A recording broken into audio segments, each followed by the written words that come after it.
All sports, all plays. Yeah. All sports, all plays. All sports, all plays. 365, we making a plays. You talking the game, get you through the days. Great high in the court, the dime in the lane. Variety, topics, living the same. All presentation, sports information. In the airways, taking the nation. All sport, all plays, like working your faces. Grace at the field, so tie the laces. All sports, all plays.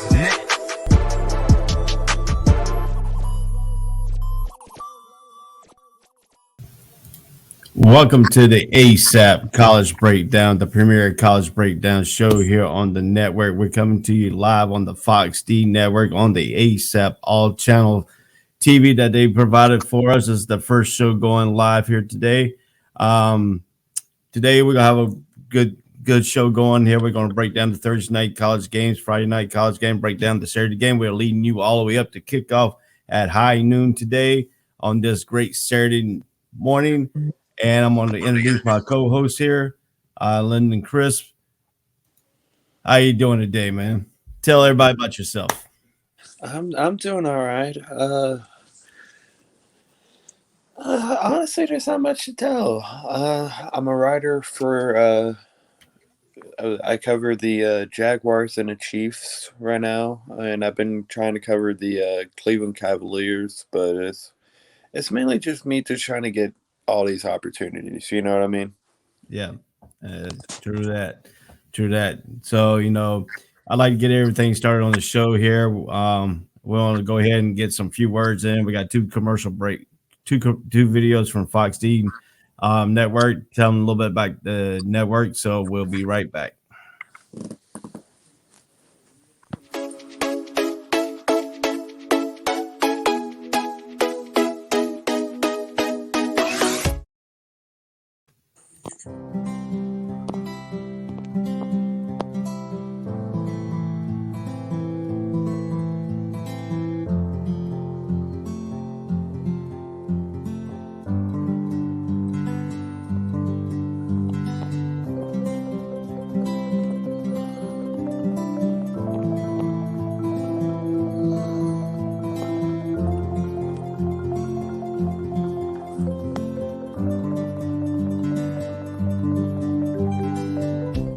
This is the Fox D streaming network.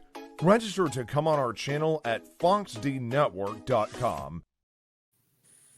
Welcome back to the ASAP College Breakdown Show, the premier breakdown pregame show, leading you all the way up to kickoff. We are a 3-hour show starting today. So we've been on this is our third episode, one episode with me by myself, and then I had a co-host, Dre Montez. He couldn't be here today. So I have Lyndon Chris, who is our production manager on the show. He's also will be on the show today. So we're going to be breaking down all the Thursday night contests, which we only have one game. We have 4 games on Friday, and then we're going to be covering about 18 games on Saturday here, leading all the way up to our game of the week at the last hour on the show. So, and you can see here, starting down below is all our platforms that we're on. If you want to comment on today's show, you can go to Facebook and you can use the comment section there. We'll get your comments. We'll bring them up on the air for you. So, all due time here, and we're getting it going. So, these are all the Thursday night recap here for Thursday night. So, we have Appalachian State versus I think it was Marshall. Yep, Appalachian State versus Marshall up in Boone, North Carolina. So, what was your thoughts on this game? From what I've seen, like I got to see a little bit of it, but I just felt like App State just couldn't. If I'm not mistaken, did App State lose? No, they won. Oh, they won? Okay. Okay, because last time I checked, I think they were down like 30-24 or something like that. It was like a close game, like going in. But I just felt like, I don't know. I felt like Marshall had opportunities to seal that game, but it was like last week. They just couldn't hold on, Right. Yeah, I'm in Boone, North Carolina. That's up in the mountains of North Carolina. That's where they are located. Beautiful campus, nice football facility.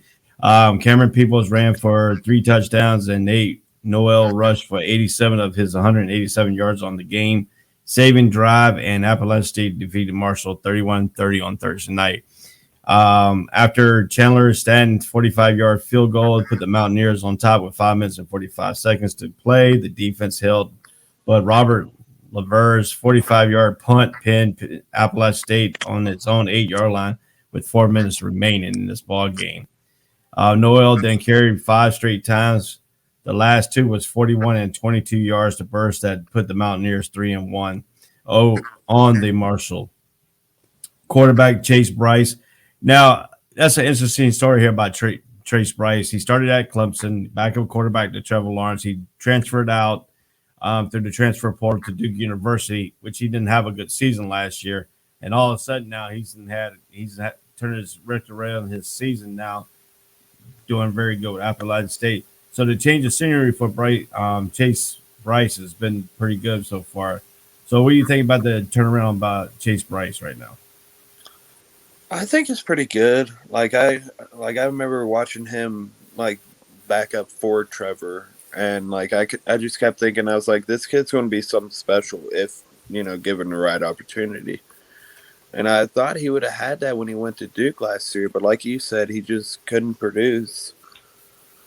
But the only thing that really concerns me is his deep throws. He can get those short passes out, like a good 5-yard pass just to keep the ball moving down the field. But that's what's going to end up kind of, messing him up in the end, Yeah.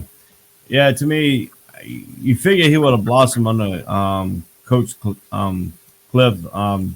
because he had Eli Manning and all that when he was at Ole Miss, and he's been known for developing quarterbacks. To me, I think Bryce just didn't fit in his offensive scheme. The way he's more of a mobile running quarterback type deal, and they try to make him into a pocket passer, and he's not really a pocket passer. He has to be mobile out there. And to me, I think that Appalachian State, I think all the pressure's off him because he's not at a Power 5 school.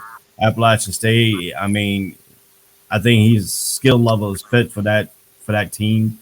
And the concept, there's no pressure on them to win now. Appalachian State does win. Pretty much they're known as, big school giant slayers and stuff like that. So, but Marshall came in with a highly hopes to take this game. But, going up to Boone, North Carolina, up in the mountains, it's a pretty difficult place to play. Boone sits about 1,500 feet above sea level. So your air is real thin up on the mountains. And so I think they just ran out of gas in this game here. So once again, Marshall lost to Appalachian State 30-31. Appalachian State led 7-6 after one. Both teams scored 14 points in the second. Marshall took a 10-point lead in the third, and then Appalachian State closed it out with a 10-point lead. So the missed extra point in the first quarter really dampened Marshall's chance in this game. Marshall is 2-2, 1-1 on the road games, and Appalachian State is 3-1 and 2-0 at home. So the next game we're going to be covering here today on the third is the Friday night's recap. The first game will be the Charlotte versus the Middle Tennessee game. What was your thought about that game? I didn't get to see much of that game, but I've always been a fan of Middle Tennessee. I feel like they've been, underrated in at least college football wise.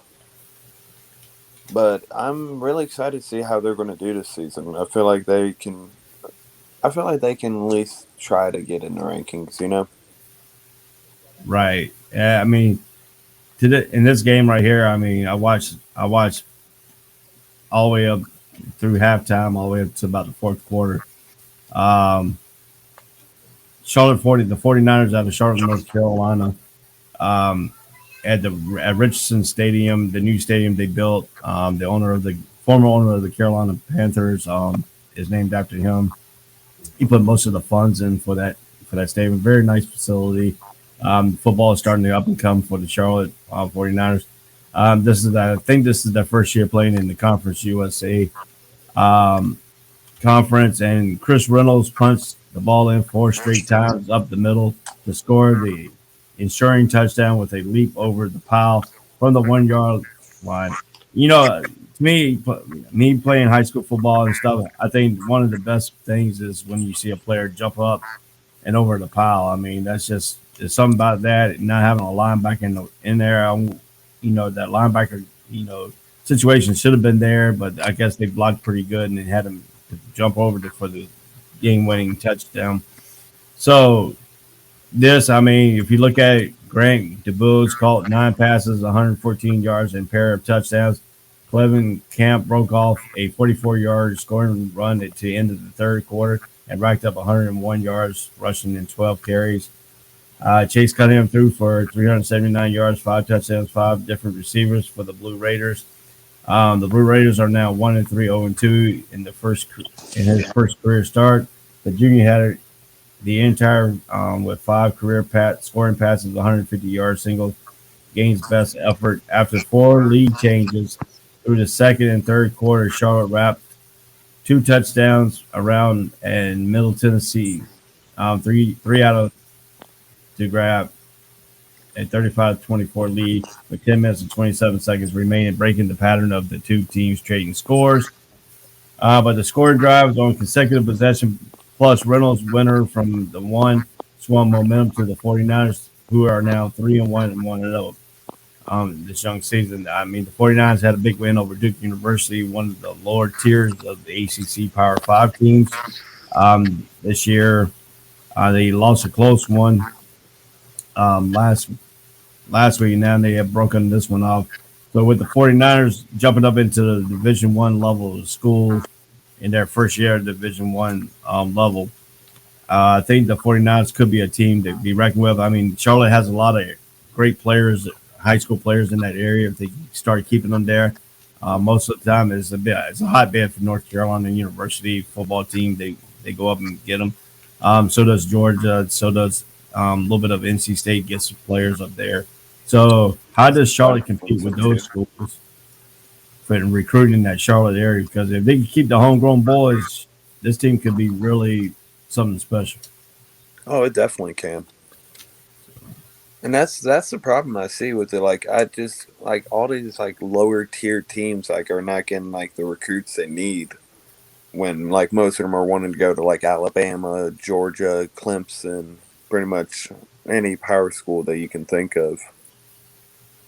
Yeah, I mean, sometimes these schools do get some good talent out of some other states and some lower tier talent where they come in with a chip on their shoulder and they want to produce themselves. So, I mean, if you look at it that way, I mean, Charlotte's right up in the thick of things and getting it because, I never heard of Reynolds, the quarterback, and he's been something special with them right now. He's 3-1 this season. They want to know in Conference USA.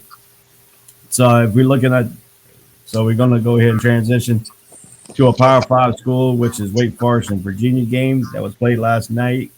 The Demon Deacons of Wake Forest, who are now surprisingly is 4-0, 2-0 in the ACC. They beat Virginia 37-17.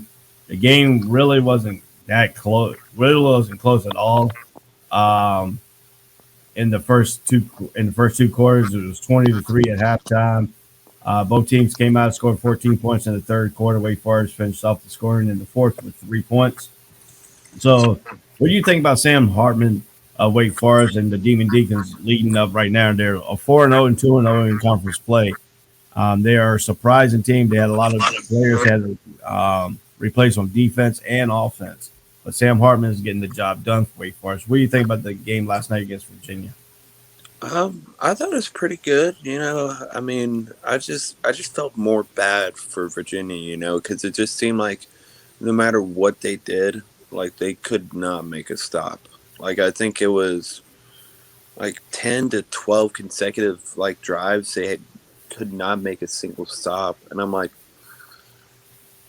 but I would say this about Wake Forest. I mean, especially with them being 4-0, like I was honestly surprised that they've gotten this far. Like, because I mean, like you said, didn't they get a win against Duke the other day?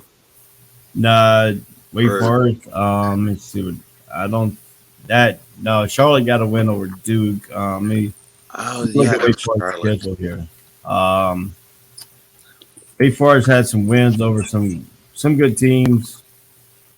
Let me look at their schedule here. I don't have their schedule pulled up in front of me here. Um, Wake Forest. Trying to see what they started off with the season. Okay. Let's see here, Wake Forest. Oh yeah, Wake Forest started off with Norfolk State, 41-16. They did beat Florida State last week, 35-14, and they played Virginia this week, which was 37-17, and then they played Old Dominion, which they blew out Old Dominion 42-10. That's their 4-0 win, and the 2-0 in the ACC by beating Virginia and Florida State. So we know Florida State is really on a down year right now. Um, to me, I think Wake Forest is playing up to their par. Sam Hartman's been outstanding. He threw for 3 touchdowns in the score. Virginia is now won the first 2 games of the season. Now they have lost the last 2 games by heartbreaker in North Carolina in Chapel Hill, and now they're on a 2-game losing streak. So they're four they're 4-4 right now, 2-2 right now after 4 games. And to me, I think they did miss one of their key starters last night too, because he got injured in the North Carolina game. So I think their defense without him is not very good for Virginia. Mm-hmm. So if you look at what has transpired in this thing, Hartman connected on scoring throws of 39 yards to Taylor Morin, 12 yards to each to Blake Whitehead and A.T. Perry. And they had to replace Sherrod, who didn't play last year because of the COVID. And then they had to change. And the defense side, they had Basham. They had to replace one of the best defensive players they had on the defensive end. So they lost some key players on the defense, but they just retooled here. The Cavaliers, like I said, is 2-2, 0-2 in the ACC. Second straight week was forced to punt following a 59-39 loss to North Carolina. Number 21 ranked North Carolina, in which they allowed 699 yards by allowing 473 yards to the Demon Deacons, many coming on big plays. So Virginia looks right now, their defense is looking susceptible on big plays because that's what North Carolina did. They did a lot of big plays on them. So what does Virginia need to do? What does Mendenhall need to do to that defense to try to shore it up and now try to get their offense back on track? I think it's more. I think they need to start out at least with learning a little bit more discipline. Like, just take your time when on the field.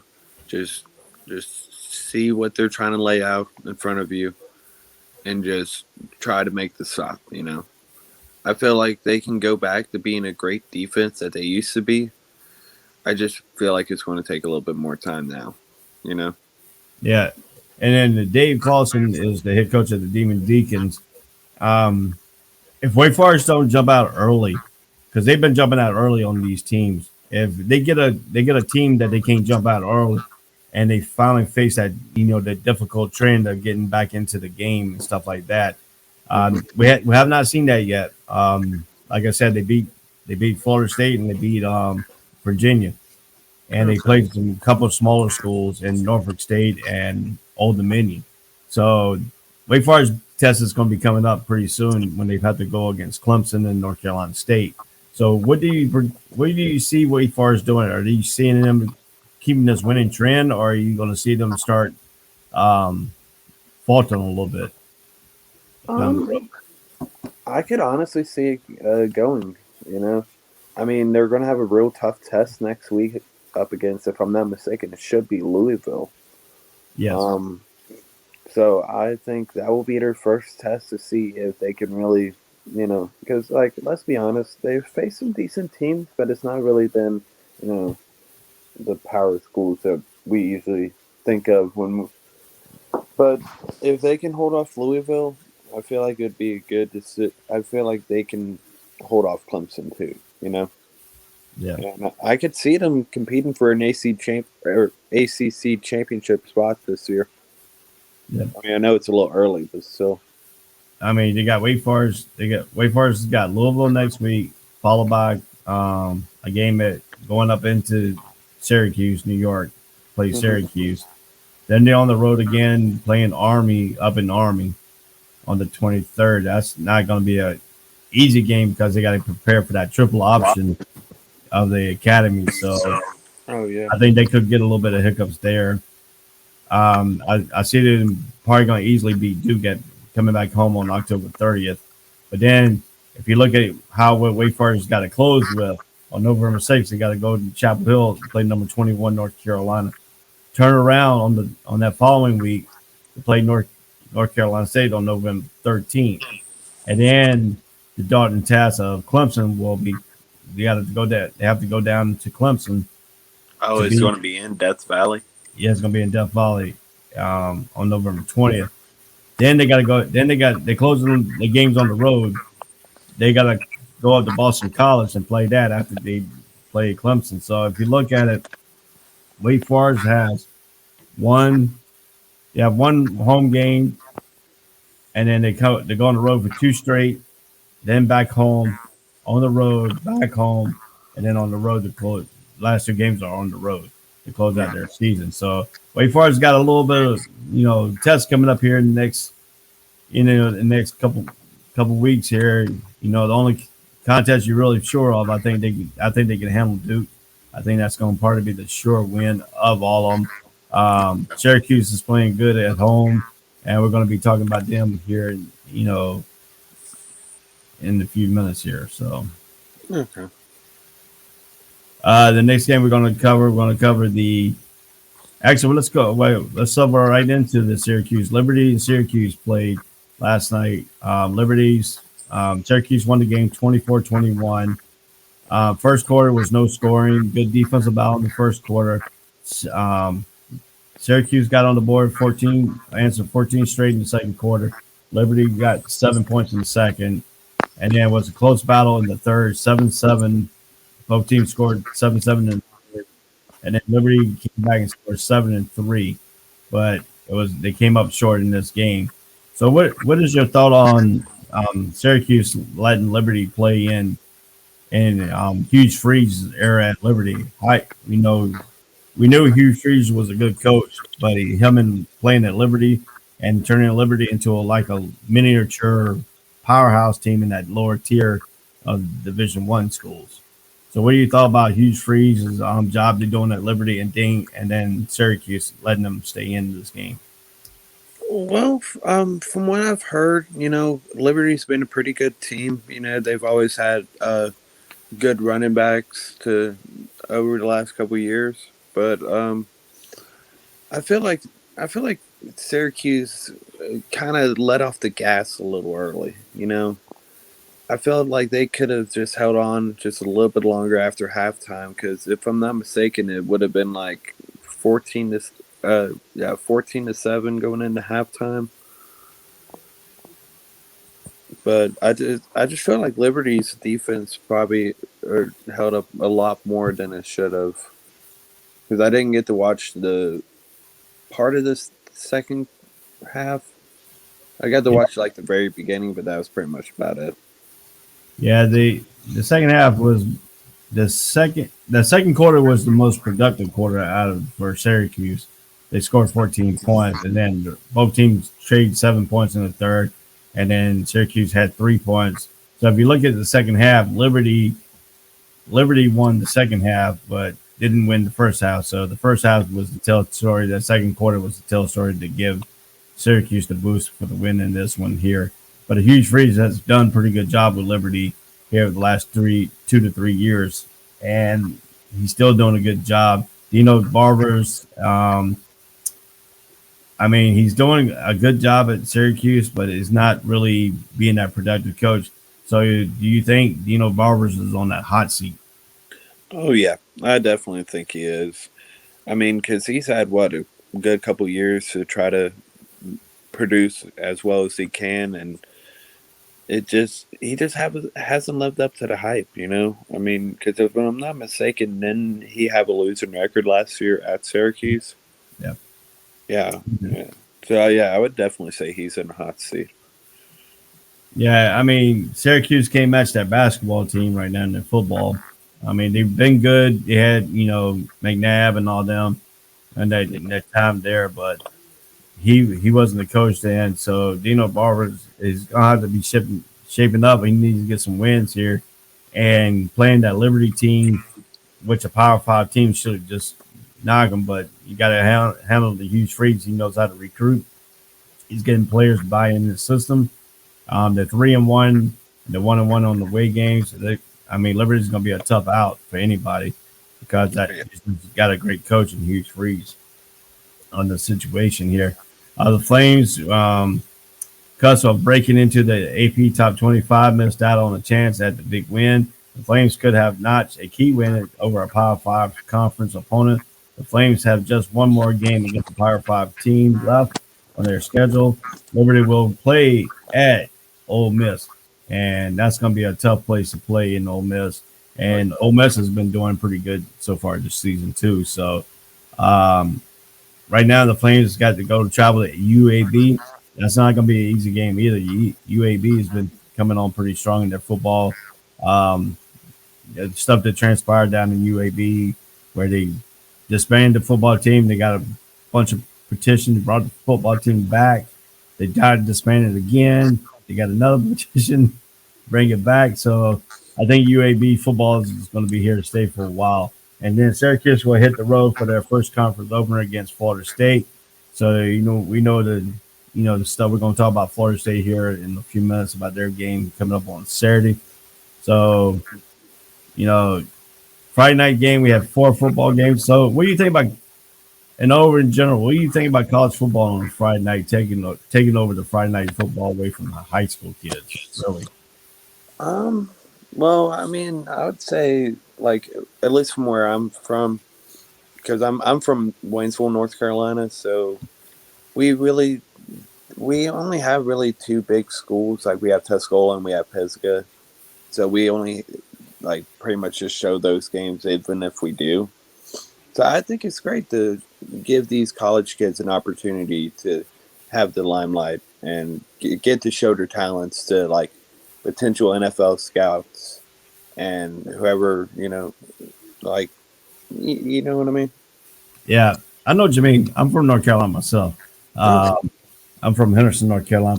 I played at Vance Senior High School, which changed the name to Northern Vance when we got Southern Vance came in. My team used to be pretty good all the way up to after we graduated. It started falling downhill. They combined at both schools now. We got one school called Vance County High School now. It's not the one up in Charlotte. They got a Vance High School up in Charlotte, but this one's in Henderson, on the opposite end of Charlotte. So I understand. WRL TV5 in Raleigh that does the big high school show on Friday night. So with Tom Suter, I don't know if you know him or not. I don't know if you see WRL down your way or not. It sounds a little familiar, yeah. Yeah, he did. He retired, but he did all the high school. That's what we lived for in North Carolina on Friday nights. Going to games and catching pizza. But me, I think it's good for college football because now they can add more games on TV and put more school, like the smaller schools playing the big schools, getting them a little bit of notoriety on the ESPN and try to up their recruiting level a little bit there too, because the exposures that the small schools get, like Liberty, like Middle Tennessee, those schools right there, they play on ESPN. Yeah, but they give good showings, so you might start getting some recruits looking into them because they got some good academic schools and stuff like that. So I think it's pretty good for them to actually jump on this bandwagon a little bit here and catch it on. So we're going to turn our attention right now to the last game on Friday night, which is UNLV versus number 22 Fresno State. This game was pretty close than what I thought it was going to be. If you look at it, UNLV scored first, 14-0 after 1. Number 22 Fresno State came back with 9 points in the second to make it 14-9. And then the second half, that's when Fresno exploded. 13 points in the third quarter, 13-7. Scoring margin there, UNLV only got 7. Then in the fourth quarter, Fresno scored 16, and UNLV only scored 9 to equal that 38-30 win by Fresno State. Were you surprised that UNLV kept this game actually pretty close? I honestly was, because usually with the UNLV, it's more of you'll either get a big blowout or you'll get like not a close win, or not a close loss, but like a double-digit loss. You know what I mean? So Yeah. I'm surprised that they held themselves up like that. Yeah, I mean, Fresno's done pretty good for themselves, and UNLV is 0-4 and 0-1, and Daniel Gutierrez 30-yard field goal with 6 minutes and 38 seconds to play. Hayden Crawford struck again with a 26-yard TD that made it 35-30 with 4 minutes and 53 seconds to play. But Hedner finished the game 30 on 42 with 378 yards and 5 touchdowns. So Hedner's night for Fresno State is the one that kept Fresno going in this game. It's close, but to me, I think UNLV 0-4 UNLV team playing a number 22 ranked team, Fresno State, and this is probably one of the best years Fresno State had in a while. So, do you think Fresno State is going to keep that number 22 ranking for a while, or are we going to see them start faltering? I mean, I could see them maybe getting a little bit higher. Like, I could see them probably getting up to 18th, maybe 17th. But I feel like that's pushing it. But if anything, I feel like they're probably going to fall off. Maybe stay at 25, if anything. Yeah, to me, I think Fresno State, as the season goes along, I think they could move up a little bit. They play in that in a weaker conference, so I think they could run the table. But they're gonna have some. They probably have a few knocks on the way. I don't think this is a very dominant number 22 ranked team in the nation, Fresno State. But this is the best season they had in a while. So Definitely. Yeah. So we're gonna come right back. We're gonna hit another commercial break here. Get our Fox D network sponsors into the play, and then we'll come back and we'll start breaking down the Saturday's game. We're here from 9 to noon, all the way up to kickoff. This is the ASAP College breakdown on the ASAP Network on the Fox D network.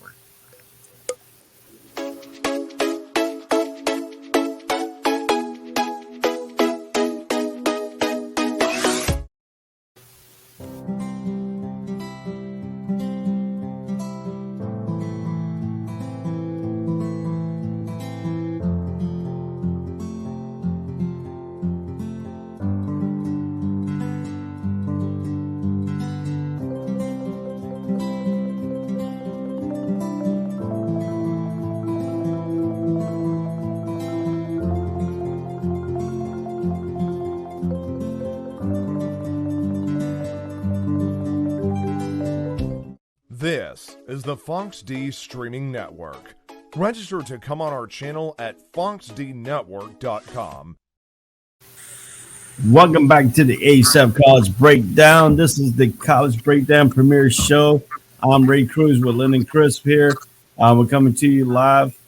And so the first game we're going to break down is the number 2 Georgia versus Vanderbilt, the doormat of the SEC college team, which I call the equivalent to a high school team in Tennessee. This game, I'm going to set the stage right now. The game starts today at noon. The venue will be at Vanderbilt Stadium in Nashville, Tennessee. Country music land there. How to watch it? Watch this game on the SEC network, which could be on the ASAP network, but unfortunately, Georgia comes into this game 3-0. Vanderbilt comes with a 1-2. So, what is your thought on this Vanderbilt game today? Well, I'm definitely looking forward to the defensive. I feel like it's going to be a more of a defensive matchup than an offensive. Like, I feel like it's probably going to be like a low scoring game. Because if you look at Georgia's defense, they've just been elite over the last couple of years. And I feel like, short of facing Alabama and Clemson, pretty much everyone they faced, they've shut them down, And I feel like, I'm not sure. I feel like Vanderbilt has a decent offense, but I don't think they'll be able to get past Georgia, at least easily, Right. Yeah, the defense is still the topic. We don't know what's going on with JT Daniels.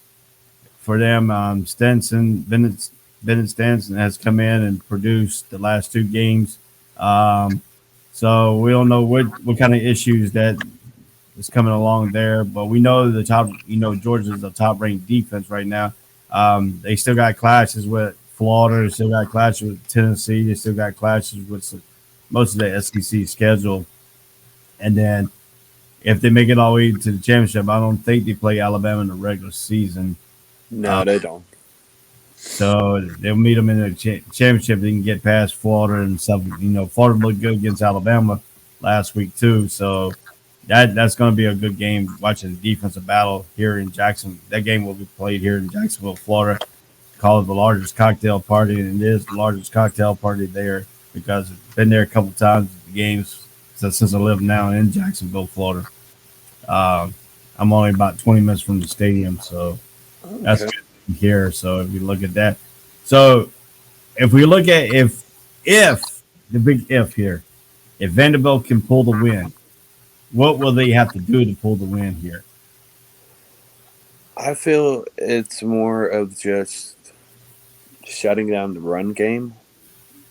And I feel like once they're able to do that, I don't think Georgia's receivers are able to get that separation that's needed. So I feel like Vanderbilt can get this win. It's just a matter of if they actually want it. Right. Some of the notes I came up with, some of the stuff I've been reading about this game from the sports writers and stuff like that.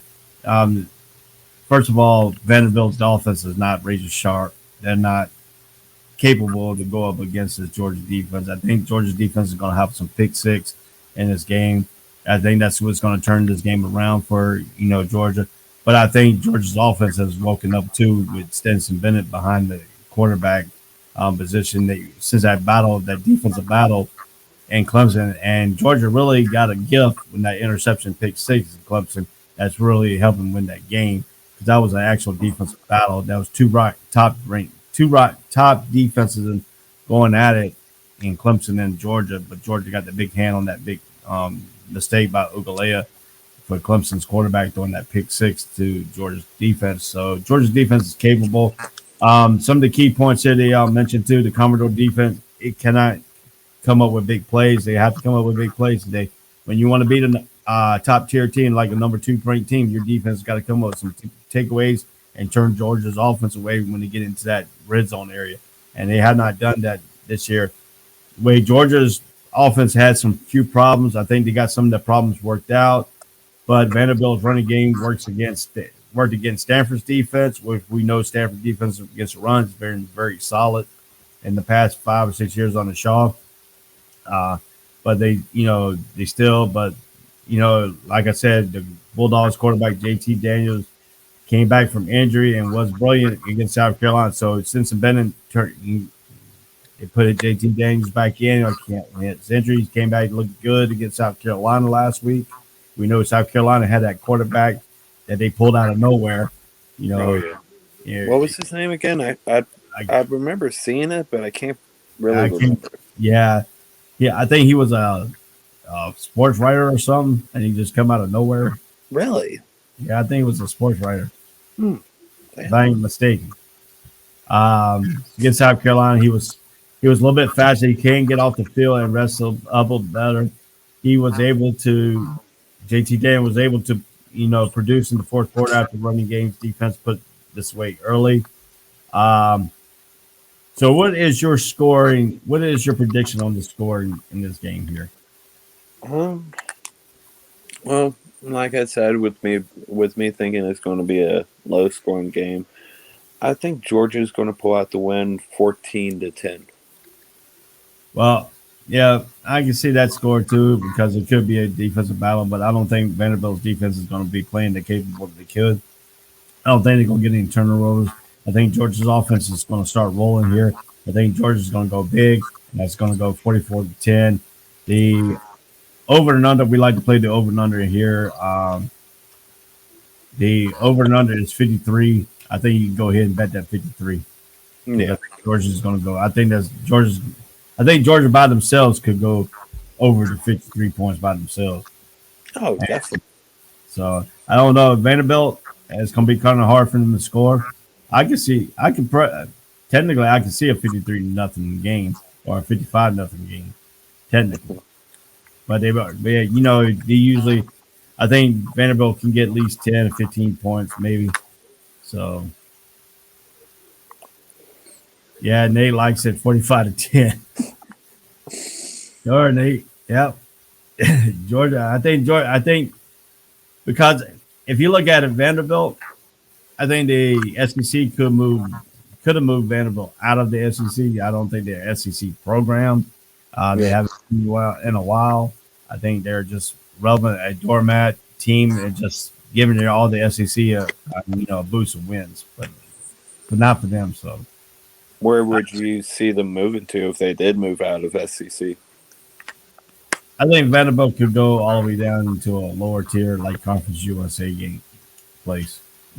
I don't think another Power Five is going to go after them.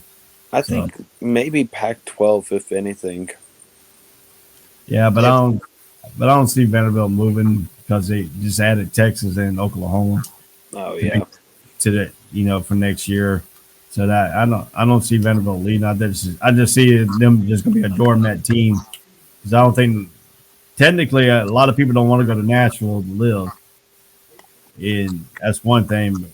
And where their stadium is, I mean, the stadium is nice, but it's not like a luxury stadium, not up to stat. It's more like a lower tier, a higher tier high school stadium than a hmm lower tier college stadium for an SEC school. oh, okay. That's just my thought. No, you're absolutely right. I mean, because I've been to Vanderbilt Stadium a couple times, and yeah, you're absolutely right. It's like high tier high school, low tier college. Yeah, I don't think they just got to where they can do anything really. I haven't been up there to really see if they what kind of location or what kind of stuff they got going on up there. Um, but we're gonna go from a lower tier stadium to a wonderful stadium of in the Happy Valley here. This game we're gonna be talking about is Penn State versus Villanova. Um, yeah, get the rankings here up on the board. Penn State comes in number 6. This game is high noon. The venue is at Beaver Stadium. So like I said, we go from a worse stadium to a good stadium in Beaver Stadium. I've been there a couple times. It's a very nice place. I've been there on the game Whiteout, which he calls snow game. So it looks like snow out there with all the white shirts and stuff. I mean, to get the stadium live, loud, I think it's going to probably be hard for Villanova to come in. This game is going to be on the Big Ten Network. Penn State comes in at 3-0. Villanova comes in at 3-0. Showdown of 3-0s, but it's totally different 3-0 in this situation here. Penn State's been playing great up to this point. What do you see out of this Villanova and Penn State game? What will Villanova have to do to win this game and shut that Beaver Stadium crowd down? It's definitely going to take a lot with Penn State, like especially silencing that crowd. Like I haven't been to the stadium myself. I want to go to a Penn State game eventually one day, but I feel like Villanova. I feel like they just need to get that offense going early. Just hit hard, hit fast, hit often. And I feel like maybe if they can do that, they can hold themselves up long enough to get the win. Right. But I don't know. Penn State's been pretty good the last couple of weeks. So I mean, I I seriously doubt it. Well, this is some of the key points that we have come up with that Villanova's got to do. They just got to lay up of an FCS team for Penn State to roll. The Wildcats are unbeaten with a terrific defense that's only allowing a thing of 89 yards total yards so far, and ranked second among all the FCS teams in total defense. So you got an FCS team that is, you know, pretty good in the FCC standard, but then moving up to the FBS level and a Power 5 team in Penn State. Penn State's been looking good all season long. Villanova doesn't have the talent to beat Penn State, but it leads the nation. Turnover margin helped by 11 takeaways. It has forced mistakes and capitalized on everything. So what's Villanova has to do is turn the ball over. When these small schools come to play these big schools, you got to turn the big schools over and have your defense play shorter field, not longer field against these power teams. And Villanova doesn't have the power of that. They leave the turnover margin, but only thing that's going to hurt Penn State is the quarterback starts turning the ball over. So if Nelson starts turning the ball over for Penn State, then it's going to be, a long day, long time. So what's the key for Penn State to win this game? A key for Penn State, I'd say defense, really, because like you said, the offense, as long as they don't turn over, they should be fine. But I feel like as long as their defense holds their ground, I feel like they can secure the win and just keep that winning streak going. Yeah, I agree with you. Penn State's 3-0. Yes, the 2 wins is over Wisconsin and Auburn. So they played still a competition 2 out of the 3 games they played this year. The Wisconsin game was great. I watched the whole entire game. The defense played battle.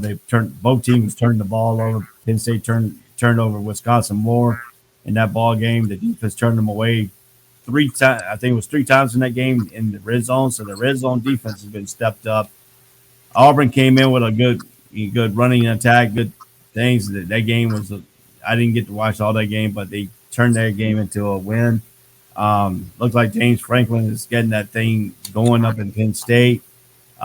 He had that thing going down in Vanderbilt, and then when he left Vanderbilt for a bigger job, who blames Lee Vanderbilt? He had that thing bowling in Vanderbilt to get this job at Penn State, but you got Penn State now. You up in they call it Happy Valley up there in Penn State, and it is happy up there because I've been to a couple games up there. I went to the Michigan game when it was the first introduced all whiteout game up there, and that was a great game. It was snowing, it was cold, but it was raucous crowd. I sat in the student section. I went with a friend of mine whose brother went to Penn State and got us into the student section there. It was actually pretty fun.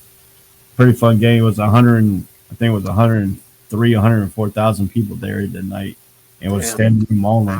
And they have a walkway thing. They made that standing room only. So, it was a good game when I went up there. And it's a loud stadium, a rocky stadium. It bounces. So, it's a good home field advantage for Penn State. And that's what's going to happen today. Penn State's going to have home cooking. I think there are 2 things. 2 things got to be is not the quarterback can't turn the ball over, he can't fumble the ball. The receivers got to be outstanding. Villanova could be a dangerous FCS team, this year, but they're stepping up to the FBS. It's a totally different animal in the Big Ten with the power running game and the passing game with the high octane of James Franklin and Penn State. What do you see the score of this game being? I can see the score being Penn State 38-20. I could honestly see that. I just feel like Penn State's probably going to closer to the second half. I feel like they're just going to really take off and just keep scoring, at least unanswered points. Yeah, I agree with you. Some people are saying that Penn State is going to win 41-13. I think it's going to be a little bit closer than that. I think Penn State is going to be 35. I think Villanova could get 20 points. Yeah, I think because I think Penn State cannot play. I think Nelson cannot play that perfect game. Yeah. You know, he'll have at least one turnover in this ball game. Yeah, at least one. It's something about him turning the ball over, some key points of the game. But like I said, I think they come on strong in the second half. But I'm going to go with 35-20 for my score in this game. Yeah, I can see that. They're under and over in this ball game. It's been set about 35 points. I say you go underneath that. I don't think it's going to be quite that. It could be over. It could be that they scored at 35-20. That's over the 25 points that they have for this game. So I mean, most people getting Villanova some respect for playing up in Happy Valley, but we don't know. But they got that special kid, number 13. He's been all over the place the first 3 games, and that defense is cooking. And if he's cooking on that Penn State defense is cooking. Oh yeah, most definitely. So, moving right along. Our next game we're going to cover. We're going to go back into the SEC. We're going to go with the LSU Tigers and the Mississippi State. Mississippi State has surprised me this season. They beat North Carolina State. I thought they were going to end up losing because they looked shaky the first game of the season. Didn't play very well. And so this game is also at high noon. This is at Davis Wade Stadium in Starkville, Mississippi. This game will be on ESPN. This is the first game of the day for ESPN. What has to happen for LSU to go into Mississippi State and win this ball game? I think their offense really has to produce because I'll say this, ever since Burrow left, they've just been disappointing me more and more. Like, I mean, they've been getting good recruits and stuff, and they have a decent team, don't get me wrong. But if I'm not mistaken, they're not even ranked this year, are they? No. Yeah, I mean, they went from being one of the top-ranked countries or top-ranked schools in the country to being unranked, and now people are like, well, can they produce?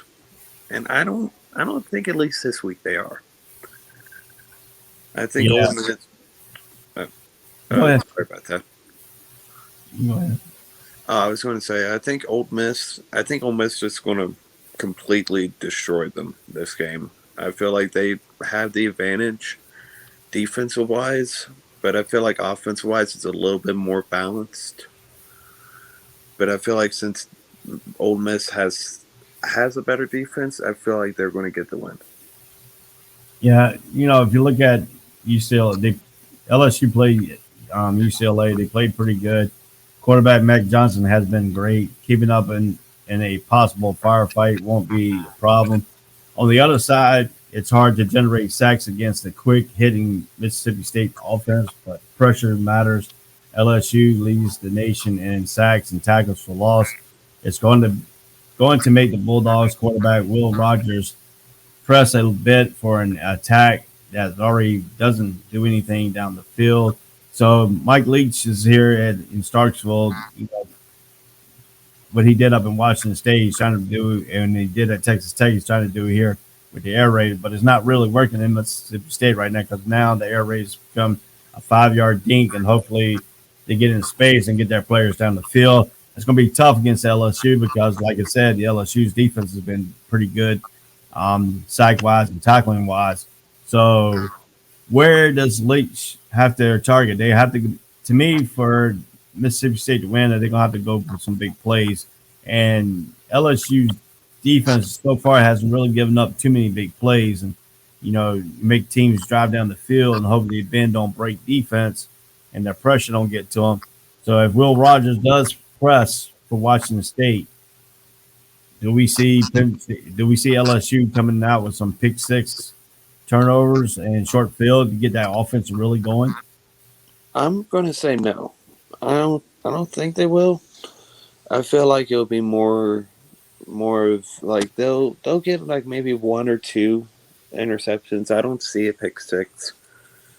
But I could see it more them giving up big plays closer towards the first half, and then the second half kind of getting focused and getting those interceptions that they need to get the game to keep the game close. Yeah, I mean, if you look at these scenarios here, the passing game really worked. It was a whole lot of dinking and dunking. There's no running game whatsoever to a full fallback on. While LSU's corners are future NFL starters, the pass defense hasn't been anything special for LSU. It's not as bad as 2020, starting out by giving up 632 yards in the opener against MSU, but it's still hardly a rock. Rogers threw for 419 yards and 3 touchdowns in a 31-29 loss to Mississippi. He was down on the punt return, and sorry that I digress for the offense that dominates the time of possession that helps by defense and that doing a fantastic job of getting off the field in a hurry. But the Bulldogs lead all SEC teams in third down stops. So that's a good key for Mississippi State, because if LSU gets some third downs, they can rely on their third down defense, which has been pretty good on third down. I mean, they stuffed North Carolina State a couple of times on that third down, getting them off the field, and that's what you want too in your defense on third downs. You need to get off the field, and Mississippi has done that so far this year in a little bit of a higher rate. What does Mississippi on offense has to do more? I feel like it's kind of going back to what you said earlier. I feel like it's making those big plays. I feel like once they kind of try to confuse the secondary a little bit more, just get those like 15, 20-yard passes, and I feel like it will probably be the best decision for them. Yeah. How you doing, Dre, man? Welcome to the show this morning. Hey, What's up, Joe? guys? My bad on the time zone, man. I don't know why I got confused this morning. I don't know why I thought it was at 9 instead of 8. My bad. Oh, no, you're good, dude. I did the same thing last week. I totally understand. This time zone and the different shows I'm on, I got a little confused, overwhelmed, man. But good morning to you, gentlemen. Good morning. We're talking about the LSU Mississippi State, but I want to get off the topic a little bit here. I want to get your thoughts on that Florida and Alabama game last week. You know, going into that game, I'm like everybody else. Alabama's going to destroy Florida. We know what Alabama has. We know all that. But something happened. Dan Mullins found out how to coach. He out-coached Nick Saban until the last drive of the game, the last possession of Florida. I don't know what got over him. I don't know if he got nervous. I don't know if he saw a ghost. I cannot explain what we should have beat Alabama last weekend. That should have been like when Texas A&M and Johnny Manziel beat them. That should have been like the Auburn game. I mean, that was our game last week. There's no way we lost that game last week. Yeah, I was hoping Alabama would lose, but you know, it's what it is. What it is, I guess. So now we're going to jump back into the topic here. We're talking about the LSU Mississippi State game. What does LSU have to do to beat Mississippi State, and what Mississippi State has to do to beat LSU? I like to call Ed Ogeron the coach on Waterboy. But he needs to understand this is not the team of the past. He has to coach the team that he has now. And that's hard for coaches to let go when they have a good quarterback and a good team, good chemistry, and they're trying to move forward. It's hard for them to get over the hump. It's really hard, and that's what he's going through right now. But LSU needs to win this game. But as Daffy Duck said, Mississippi State, they're going to give him issues. They're going to give him problems. Yeah, we were just talking about it, that Mississippi State is right now one of the best teams on third down stops. So if it gets in that third down, they can rely on that defense and get LSU off the field. But what does Mississippi State and Mike Leach's offense need to do to beat that LSU defense? He's going to throw the ball over 400 yards. We already know what Mike Leach going to do.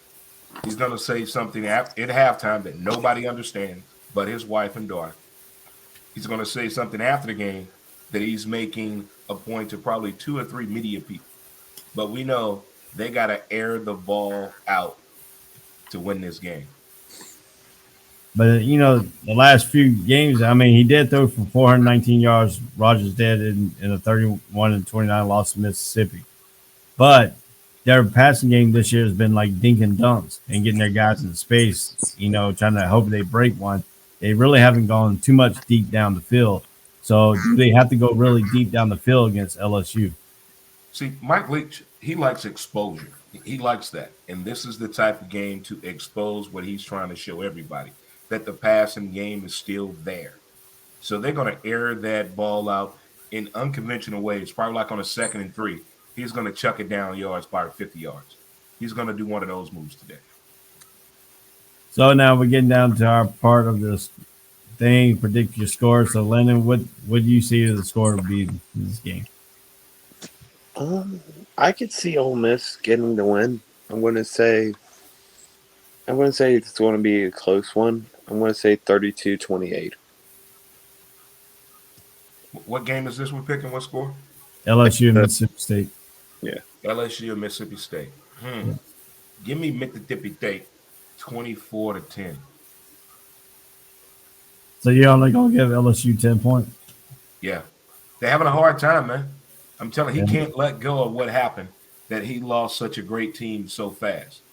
When you come into the program already in drive and not in neutral, as Ogeron did, and now he has to actually build a program, it's a tough battle. Yeah. I look at this game a little bit closer than most, but I think Mississippi State is going to win 26-24. Yeah, that's real close right there. That's really close. Well, the only reason I said that is because the LSU quarterback has been playing. He's been playing pretty good so far this year, even though some of his records not really telling for it. But quarterback Max Johnson has been playing great. He's been keeping up with possible firefighting. Won't be a problem. But I think Mississippi State, Mike Leach, I think they get that actually going down the field, passing game like they did at the air. What the air raid really is. Right. If they win this game and it's a must-see TV game, he airs it out, the passing game goes in effect, they dot the I's and cross their T's, we're going to get the best of Mike Leach when it comes to an interview. Watch. And if they lose, we might have to break out the encyclopedia, a thesaurus, a code book to figure out what he meant. But, I mean, if you look at it this way, too, I mean, LSU does have two corners that could be future NFL picks. So, I mean. You went from a hopeful of 15 to 2. Yeah. Think about that. Let that sit in with the coach.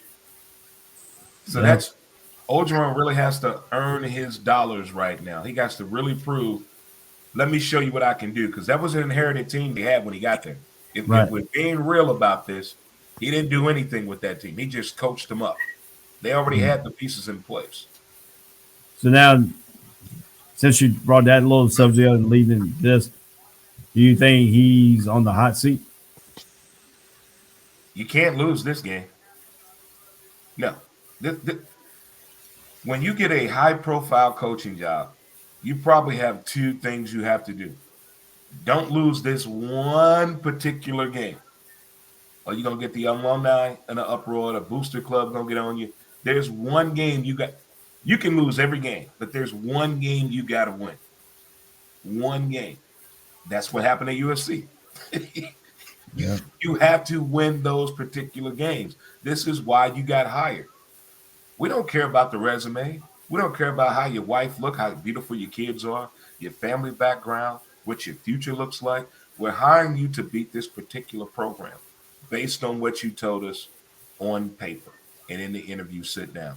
You said you could do this. And when you can't do that, bye. Yeah. And now I got another question. I got a question for you, Lynn. What you thought about the last week's game for LSU playing Ogeron playing the Sun? From what I got to see, LSU did all right. I felt like the offense could have been a little bit more explosive, but other than that, I feel like it was a pretty balanced game.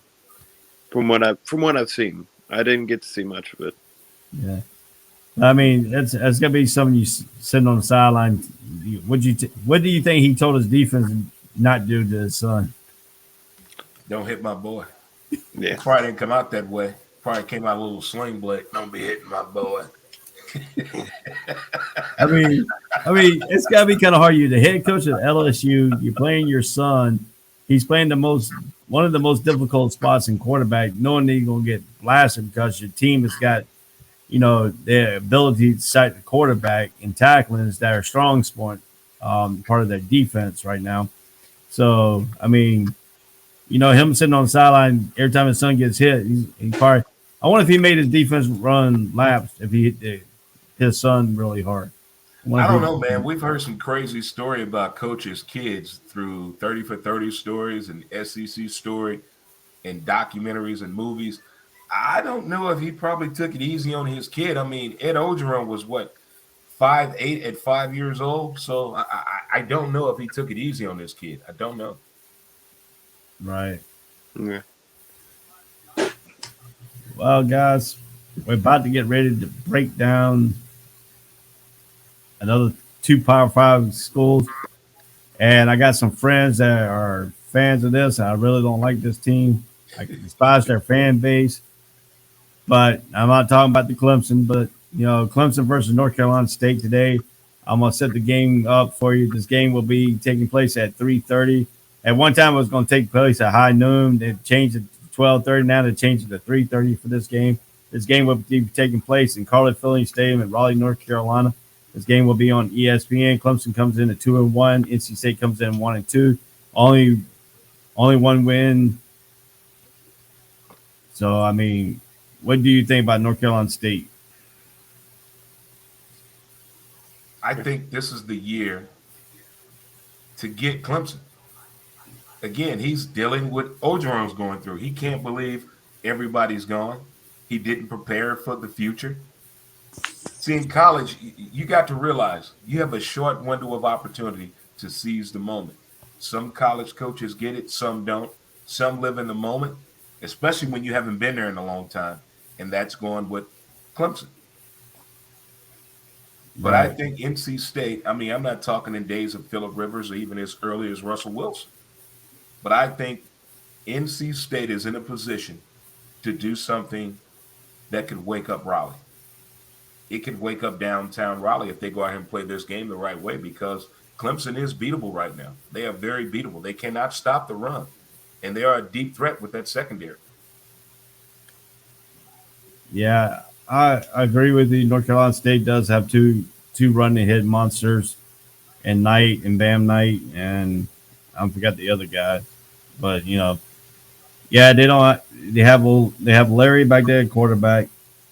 The question is, though, this is my question to take: can North Carolina State's offensive line hold up Larry? The last 2 years, Larry got sacked and got injured and couldn't finish out the year, his first 2 years. So, is this the year that North Carolina State can hold Clemson's pass rush, not get into a Larry? If Larry gets hurt again, North Carolina State doesn't have a good backup quarterback.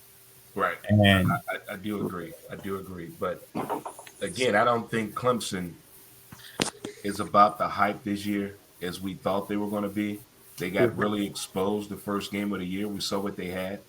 We saw the struggles last week as well. And I think if NC State does their homework and does their readiness program and understand the IQ of this game, they can go out here and do something very special today. I don't know if it'll be quote unquote big win, upset, because everyone knows that Clemson is not really that powerful right now. They have probably 3 players on that team that could be someone to watch on a Sunday, or someone that's exciting to watch right now as opposed to the last 4 years.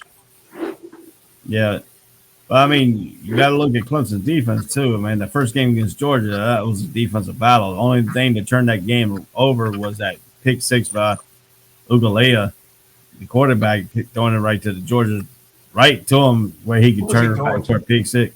He had to be looking at somebody in the stands. He had to. I wouldn't have threw that game. I wouldn't have threw that ball. Tabletop football, Tecmo Bowl, Madden, does Joe Montana. Nobody throws that ball. No. So I'm watching that game film with him, sitting side by side when I hit the button play. Then I'm going to slow it down and look him right in his eyes and say, what did you see that we didn't see? Right. There's a certain thing is panicking, under pressure, and throwing the damn ball away. But then if you look at NC State too, NC State is missing Patrick Wilson, their star linebacker. He got injured. He's out for the season currently. He got injured in that Mississippi State game, which they lost in Starkville. But the two wins that NC State, because they got the win wrong on this on their standings. They're 2-1. The two wins come from Furman and another small school team that's like a high school team, basically. Nobody's playing college football until 2 weeks from now. That's when the ball gets rolling 2 weeks. We're going to get all this BS out the way, give everybody their money they need. We're going to help your little town, your community, get y'all some uniforms, upgrade your stadium. But the real shit gets started in 2 weeks. After that, there are no more excuses. None. I look at it this way here. You know, I don't like the school in Raleigh because I'm a Carolina fan. So, you know, I don't like that school in Raleigh. You got to let that go, man. You got to let that go. But, you know, I can look on there on the positive side. So I'm not biased. I can commentate on a game and stuff like that. That's why I'm in this position where I'm in here, you know, talking about it. But honestly, I think NC State could win this game. And two things are really going to have to happen. That's going to be the two-headed monster running back. They're going to have to keep Clemson's offense on the sideline. Or, you know, let Clemson drive the ball down the field, keep the defense on the side. We're going to let them now. We're going to let them. We're hoping for that right now. We're going to let them. So, I mean, if you look at it this way, we're talking about offense and keeping our defense off the field. Now we're talking about our offense to keeping their defense, keeping the other team's defense off the field. We got a reverse role, coach. So NC State's got to put some points on the board. The keys is they're gonna have to run the ball. They got to keep O'Leary upright. Don't let Clemson get in there and start sacking because he's at risk of getting that injury. And North Carolina State's at one quarterback away from going into tank bottom because that backup quarterback is awful. So now we're tanking in college football. Yeah. So we know Dorson's on a hot. We know the head coach of NC State is on a hot seat because NC State needs to win. Basically, that's what they need. They need to win. And those are those pivotal games, man. You have to win those games that you got the job for. And it's so hard. It's so hard about the whole deal is that NC State is the only team in North Carolina that had not gone to the ACC championship game. Ever? They have never been since the ACC championship game has started. They didn't go when Rivers was there? Or Wilson? No, it didn't start. The ACC championship didn't start. You're right. You're exactly right on that. Yeah, you are right on that. Yeah. Yeah, Wake Forest won. Wake Forest went. North Carolina went. Even Duke went. Yeah, that's when Duke had that killer defense, though. So I think they put out 3 kids to the NFL with that defense, and like a punter or a kicker from that team as well. Yeah, so I mean, if you look at it, you know, if you look at the standpoint and stuff like that, and this whole thing about NC State is they play up to their opponents, but if they don't play up to their opponents today, even though Clemson is struggling on the offense, I think Clemson could have a big day today if he gets back to the way he did when he played against Notre Dame last year. Okay. I can see that. Momentum can drive the game. I got you. So, to me, two key things that we have to look at, like I said, is the running back, the offensive line for NC State going up against that Clemson defense. If Clemson defense gets on the field more time, I think NC State gonna have some turnovers, some pick six. Quarterback could get injured. I mean, a lot of things could happen. Yeah, I don't want O'Leary to get injured because I'm tired of hearing NC State fans saying, "Oh, the only way you beat us because Larry was out, blah, blah, blah. I want Larry to get past this game. I want to make him all the way to the end of the season when he goes so he can play against North Carolina so I can shut NC State mouths up when we beat them with that quarterback sitting behind too, man. I don't like when people use that verbiage. Hey, we won this game because of this. This guy didn't play. I want everybody to play. I don't want nothing to go wrong.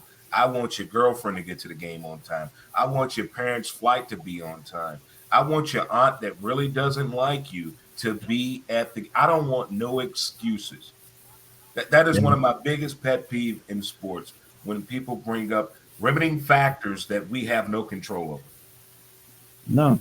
We had no idea he was going to get hurt. Food poisoning. Hungover from last night. Suspended for a fight in the dorms. We had no idea that was going to happen, but he knew that game was coming up and was on the schedule, and it circled on the calendar for a reason. Yeah. So that no excuse mess gets on my nerves. I feel you on that. Yeah. So what is your score on this game today in Raleigh, North Carolina? Oh, man. I got NC State winning this one 24-17. I'm feeling something special. You know, like I said, you don't like NC State. No, I got two ways to look at it. Okay. If O'Leary stays in this game all 4 quarters, then I think NC State can win the 24-23. Okay. But if O'Leary gets hurt in this game, and that's why I have my issues here, I think Clemson could win 23-16. So I think Ugalea is going to come in, going to be tougher. I think North Carolina State had a hard time against Mississippi State is when Will Rogers broke that pocket out of there and he started running the ball in that quarterback position. They didn't really play that to a stiff point because Willis went out. He's their best run stopper, best defensive player. He's like all over the field as a linebacker. And I think that's really going to hurt NC State in this game because, you know, Clemson likes to take that running back and throw him out there in the flat and let him run the ball. And they have to. Wilson's one of those type of guys who can play that flat defense. And without that, you know, NC State is going to have a lot of issues. And if the running back from Clemson gets going in space, they're going to have a lot of issues. But like I said, I like NC State's running back in Bam Knight and the other guy that helps them out in the short yardage. I think Bam Knight's a real treat on, but he's also on that kickoff return, so he's got double issues of trying to get, you know, end up getting injured or possibility stuff like that. So that could derail NC State too. But they're playing in Raleigh, so I'm gonna stick it out. I'm gonna say NC State wins 24-23. You're picking NC State. Wow, yeah. I'm proud of you. Wolfpack, go. Yeah. I have friends who I'm in this rivalry page and stuff like that. I have friends saying that, oh yeah, you don't talk about NC State and stuff like that. It's like I talk about everything. We break down the games here on the ASL Sports College Sports Breakdown. We break down the games that matter. We don't break down like Alabama playing high school team and stuff like that. We pick the games that we think is going to be good today, and we talk about it here on the ASL Sports. That's not what ESPN did. ESPN is part right now talking about Alabama this, Alabama that, all the SEC schools. I mean, we break down the best schools of the, until you bring Bama down, man, they're going to be the topic of conversation. But let's all just face it. We don't care where they're ranked at. When it's all said and done in that championship game, is that team going to be there? Do they have the capability to be there? Yes. Do they have the players to be there? Yes. But the opportunity came last week to dethrone them and put them in a situation where Nick Saban is going to threaten some people and use his name and his power of influence to be in a consideration. Trust me, it was going to come to that. It was going to come to that. Yeah. I forgot to tell you, the over and under in this NC State game is 47. You know what? I was saying in my head is the over under 45. I was about to say that. That's a good over under. That's a good over under, man. That really is. That's a good one. Yeah. That'd be right on. For purposes, guys, I would call someone on that. I would say put me in, coach, if I was you. I'll say I'll go with the under on that one. Because, I mean, if they go with my score, 24-23, they ain't going to win. That'd be even. But the ACC, well, Clemson have passed, and Dabo likes to air the ball out, especially if the running game is not working. And NTN is gone. So he doesn't have that real go-to guy he can go to when the passing game is not working, but he's still going to try to air the ball out in the first quarter. So if it's working, high scoring. If it's not working, okay. But that's the thing. It's a tale of two cities with Clemson this year. Yeah, but I mean, Dabo, he can adapt to game situation. He didn't do a very good job when he turned that ball over in Georgia game. What happened in that first game? Yeah. He didn't adapt to that. He didn't adapt to the way Georgia was playing them and stuff like that. But then the next game, he kind of learned a little bit, adapting a little bit more to the thing. See, when you got that good thing going for 3 or 4 years, 3 years with the high octane quarterbacks and stuff like that. When you had, Watson, then turn around and gave it to Lawrence. Now you got Ugalea. You thought Ugalea was going to be the next one guy, the way he played against Notre Dame. But you also got to think, too, he had all Lawrence's weapons and ETN. Well, you got a Swiss Army knife. Yeah.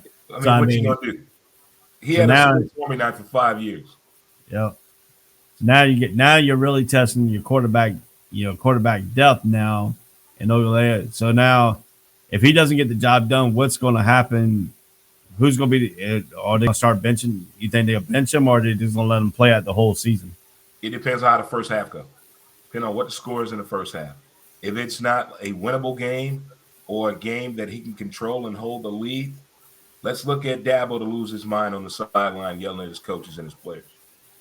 Because he wants more production. Again, it's hard for college coaches to let go of the ride they've been on.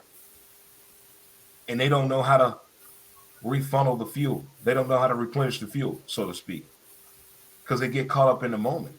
He was on a 5-year run. Yeah. A 5-year run they've been on. No, an 8-year run they've been on. They've been on a run for a minute. Talent after talent after talent after talent was coming in. Someone had to skip a beat somewhere. Right. But it's up to you and your coaches to understand that and recognize the players that are coming in. We can't be these guys.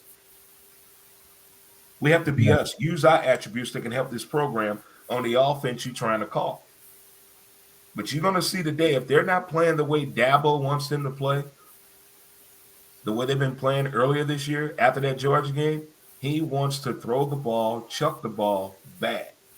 Now, if that doesn't happen, we're going to see some unconventional Clemson football. But I still got NC State winning this one. But I mean, I look at it this way too. NC State's corners, if they allow deep passes on them today, they're going to be in trouble. But see, that's the thing. Everybody knows what Clemson wants to do, but they can't do it effectively, with efficiency, and with consistency that's making it up to the coach. So that creates a high turnover rate. That creates a quarterback patting the ball, moving his feet too much, a sack, making the wrong decision, having the wrong read equals a frustrated coach on the sideline. Right. Again, coach, I'm not your last 3 quarterbacks. So let's move out of the ACC into the Pac-12. We're going to go to this game with Iowa State versus Baylor. This game is played at 3:30. This is in McLean Stadium in Waco, Texas. You don't want to go to Waco. This game will be on Fox. The record, Iowa State comes in at 2-1. Baylor comes in at 3-0. So what is your take on this game? You got a 2-1 team, number 4. I guess Iowa State's number 14. Baylor's not ranked. So what do you see in this contest? Iowa State must control the tempo of the game off the top. This is not a homecoming game, even though we're close to it. They got to treat this as like we got to hold on to the ball no matter what. Take our time calling our plays because Baylor's going to try to speed the game up. They're going to try to have a very high tempo game with this. Iowa State got to slow the game down. And they do have the ability to slow the game down with the way they call games and the way the players come in. They can slow it down a whole lot. But if they try to keep up, it could be conduct detrimental to the team. Yeah, I agree with you there because Larry Fedora runs the Baylor offense. We know what he did in North Carolina when he had talent at North Carolina. Then that talent ran out, and his time in North Carolina kind of ran out too. I like Larry Fedora. I like the way he ran the system, I like his offensive schemes and stuff like that. But if you don't have the talent to run the scheme, then his offense stutters. But at North Carolina, he had a good defensive coordinator and former Auburn head coach, and then he moved back into the booth, and he had to go get a defensive coordinator, and then that didn't work out very well for Larry Fedora. He got fired, and we know what's history in North Carolina. But Larry Fedora's offensive system in Baylor now, running that hurry up offense. They get to hike the ball every 10, 15 seconds. That's his forte. He didn't want that play clock recipe right there. Yeah, so he wanted to, get you the offensive line. If he doesn't, what hurt Larry Fedora more is when he has to substitute players out because now the new college rules, because of the hurry up offense and stuff like that, slowed it down a little bit so they get the defense a chance to change their personnel. So if Larry Fedora don't have to change their personnel and then keep the same personnel in there, you could tire a defense out pretty well. So I agree with this. Move fast, man. That's basically it. Need you fat guys to move a little bit faster. Hurry up, hurry up, hurry up, hurry up. So I look at it this way too. If you keep Larry Fedora's offense on the sidelines, that's the best defense to defend it because, I mean, if Larry Fedora's team they cannot get that first down, very first down, they can't read. He doesn't really speed up the thing. If they can't get that first down, it's when after that first down, Larry Fedora likes to speed up his offense. That's the thing with the Hawkeyes, though. They have a very readable offensive scheme they're coming out with. You can stop it, but you cannot get overwhelmed. We know we're going to be tight end infused. We know we're going to have motion receivers. We're going to throw the back out here. There's going to be some pump fakes. There's going to be a little play action here, but it's also going to be old-fashioned college football as well. So the defense has to be ready with Baylor because if you get complacent, bad things can happen. And next thing you know, the Hawkeyes are first and goal. Iowa State Cyclones. Yeah, Iowa State Cyclones. Yeah. When they played Iowa, that was a good game and everything, but I think their defense is a little bit. I think Iowa outmanned their defense a little bit with their physical running style. Larry Fedora's offense does have a little bit of. They could run a little bit a physical style up the middle. That's where his running games like to go. That read option type deal. If you don't, you still got to play the defensive end. It's got to play discipline, and that's the thing about Iowa State's defensive ends. And that sometimes they don't play disciplined football and they don't play assignment football. So Larry Fedora is going to be at the game today to give some words of encouragement to the team. Yeah. So I mean, if you look at it this way, and you're going into Waco, Texas, God help you. In more ways than one. I got Baylor winning this one big time, though. Big time. Yeah. I mean, I like the patterns here. The students they fight a lottery to get their seats. So you get it all in this one thing. You have them run on the field to get their seats and stuff like that. That's pretty good. Somebody failed running. Yeah. Oh yeah, they got trampled it's like running with the Bulls in Spain. You know, they put you in town, you run with the Bulls, and if you get tackled by the Bulls, right, it's kind of dangerous. But yeah, you might have a punctured thigh, but you participated. Right. Get your little participation. All right, the Bears lead the Big 12 in total offense of 559 yards. We know Larry Fedora's like that high-octane offense. That's not surprising. But Iowa State's defense has been pretty good, and then Iowa State's running game has to be great today because that running game, you got to lean on that running game against Larry Fedora's team. They need to go high on that ball, too. Yeah. You got to mix it in a little bit, but you don't want to mix it in too fast. You want to see. That's why I think the dink and dunk works very well with Baylor. You dink and dunk it down Iowa State. You dink and dunk it down the field.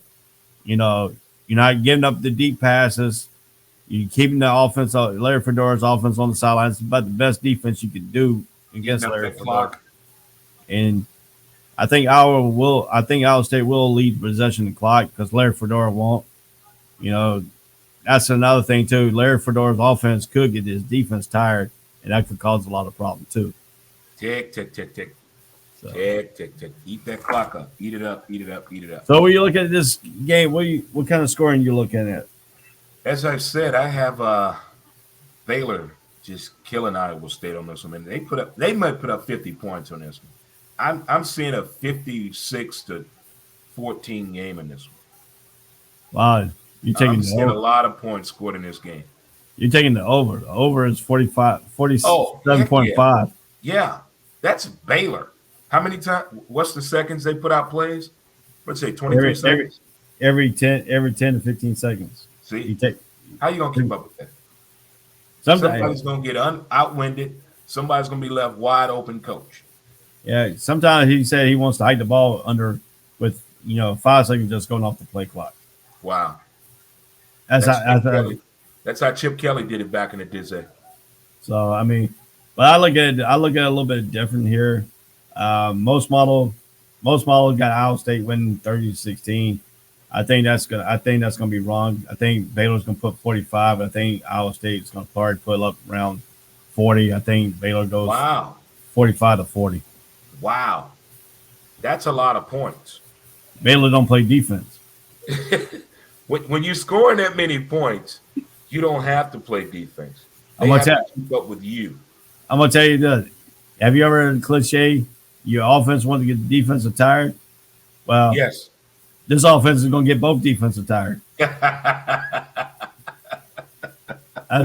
about Larry Fedora. I mean, you got to have your defense in great shape because if you putting plays out every 5 seconds, that means your defense is going to be on the field more. Right. I do agree. So his philosophy is tire his own defense out and the other team defense. They're going to get tired of sitting, and they're going to get tired of being on the field, both sides. So that game is going to be pretty. This is the game that I wanted to talk about here, and that is Texas versus Texas Tech. Battle of Texas. Texas Tech is not like that air raid like when Mike Lynch was there, but it's still going to be a higher octane performance thing. This game will be taking place at high noon, at DKR Texas Memorial Stadium in Austin, Texas, the home of the Texas Longhorn, the money-making machine, more money than anybody in college football or basketball or any college program. They got a high time booster. This game is going to be on ABC, Walt Disney owned channel. Texas is 2-1. Texas Tech coming in 3-0. So you got another Texas Tech team that's 3-0 going up against a 2-1 Texas. What do your outtake in this game going to be in Austin? There's going to be a lot of beautiful women at this game. I just want to point that out because Austin, Texas does not play at all when it comes to the women coming out. I don't know if you've ever been to Austin, Texas. Well, I've been to Austin. That's a different type of the country. Yeah. That's a different. That is something else. What's the coach name at Texas Tech again? It's goodness gracious. He's a character. He is a character. I'm not sure. Let me see if I can pull it up. You're right. The air raid is not there with Texas Tech. Yeah. Texas is trying to understand that Matthew McConaughey, all right, is actually a professor there on campus. But this could be one of those games that could be very high scoring on both sides. I feel like a triple overtime here coming because the fans going to get caught up in the hype. They're going to get caught up in the hype. With this game being in Austin, this is something. I'm not a Texas fan, but I like the fans of Texas. I'm not a Texas Tech fan, but I love those Red Raider fans. This could be one of those high-scoring games that everybody's looking on their phone at all day today. They keep scoring. But Texas needs to make a statement and have an identity. It's going to be on defense. It's going to be on offense. Let me know because I'm still undecided on this Texas football team this year. Yeah, the Texas Tech head coach of the Red Raiders is Matt Wells. Yeah. He did make a statement saying if his quarterback Tyler gets in rhythm, then he's pretty good. That's what Texas needs to do. Not let him get in rhythm. That's going to be a key. That's going to be a key point because if he is in rhythm, Texas Tech is going to be hard to beat because that quarterback can sling the ball. He can throw it. He can throw it. He can chuck it. He's accurate too. He's accurate.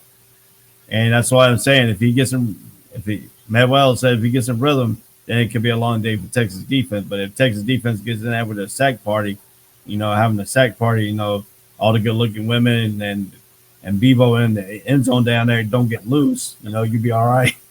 Hey, them women in Austin, Texas, but that's different water down there. I can't even explain it. That is something special down there. But I mean, if you look at it though, it's a pretty intimidating sight when you see a freaking bull with long horns sitting in the end zone and you got a little bit of a fence, not a big fence, you got a little fence, and that thing gets rowdy down there. You got how many bull handlers? You got about 5 or 6. Everything is big in Texas, man. Everything is big in Texas, and they go big time down there for college football. So for that's a real intimidating. That Longhorn, that's intimidating. Yeah, so for the handlers ain't that big. You look at the handlers, they're real small. The handlers are skinny. There's a couple of women out there too, and they want $110. If that $110 easily, no way, no. I mean that's pretty intimidating. And then he gets that snarling going, and then huffing. Next thing they'll get delayed. Hey, what is Texas Tech's red colors? Red, right? Red and black. They might not be wearing red. Hey, I'll be real careful. Really careful. I bet this was in the 70s. They probably tried to kidnap the Longhorn the night before the game. They used to do that back in the day to intimidate each other and to initiate people into the program or whatever. But I hope this game lives up to the hype. I hope it's not one-sided. Yeah. Texas secondary gets tested today. Red Raiders will be hitting their stride. But on the flip side, you're looking at what does Texas need to do to win this ball game? Texas got to play Texas football. They're going to need the fans to be involved. Quarterback needs to do his job. Do his job. Don't try to throw the ball in triple coverage. That needs to stop. Understand the defensive coverage. You're wearing different color uniforms for a reason. Figure it out who your teammate is, but don't make the mistakes that you normally make in high-pressure games. This might not be a high-pressure game to Texas fans, but for the quarterback of Texas and for Texas football this year, this is one of those identity games. Let's figure out who we are and who we're trying to be. Yeah, and speaking on that, thank you for leading into this. Casey Thompson for Texas has hit 77% of his passes so far this season. Texas against Rice, run. The formula against Rice was run. They have 427 yards, total 427 yards in running against Rice. That's Rice defense. But you're going to bring up Rice as a footnote, as a summarization. Rice? Yeah, because the key of my game today is they run, and keep the Texas Raiders offense on the sideline. Don't let Title get in that rhythm. They're not going to run that ball like that against Texas Tech. But I see what you're trying to say. But they need to have half the. I'm going to tell you what. Texas win this game if they have half of that 427 yards today. So they're going to need at least 220 rushing. Yep. To win the game. Yep. I say to minimize the turnovers, hold on to the ball, and air that thing out. Yeah, but you can't air. I mean, you don't want to play air it out with Texas Tech, though. Do you? See, that's the thing. What programs are known for, why do people try to go off of the path? Texas can air the ball out, and they have a defense. But for some reason, to me, it seems as though, I don't know, it could be different for you. To me, they're really trying to emphasize the offense with Texas this year instead of trying to show the entire team off. Let me show you what our program here has on offense, defense, and special teams. To me, they're trying to show off what the offense can do. The defense has been like, whatever y'all can do. But it's early in the year. And it's maybe the matchups, the opponents they've been having, but maybe today could be a different scenario, a different outcome, and a different game plan. Yeah. And if you look at this too, if Texas Tech put 8 men in the box to try to stop the run, you got Casey Thompson who's hitting 77% of his passes, and he's been looking good for Texas. So if you put 8 men in the box, you're gonna pick your poison here. There you go. When you put 8 men in the box and you just showed he throwing the ball 77% of the time, that means he can read he can read a defense, right? Right. He can read a defense. So you put 8 men in a box, good luck. Yeah, because he could check out. He's pretty good at reading defense. Because some plays he checks out to the right read.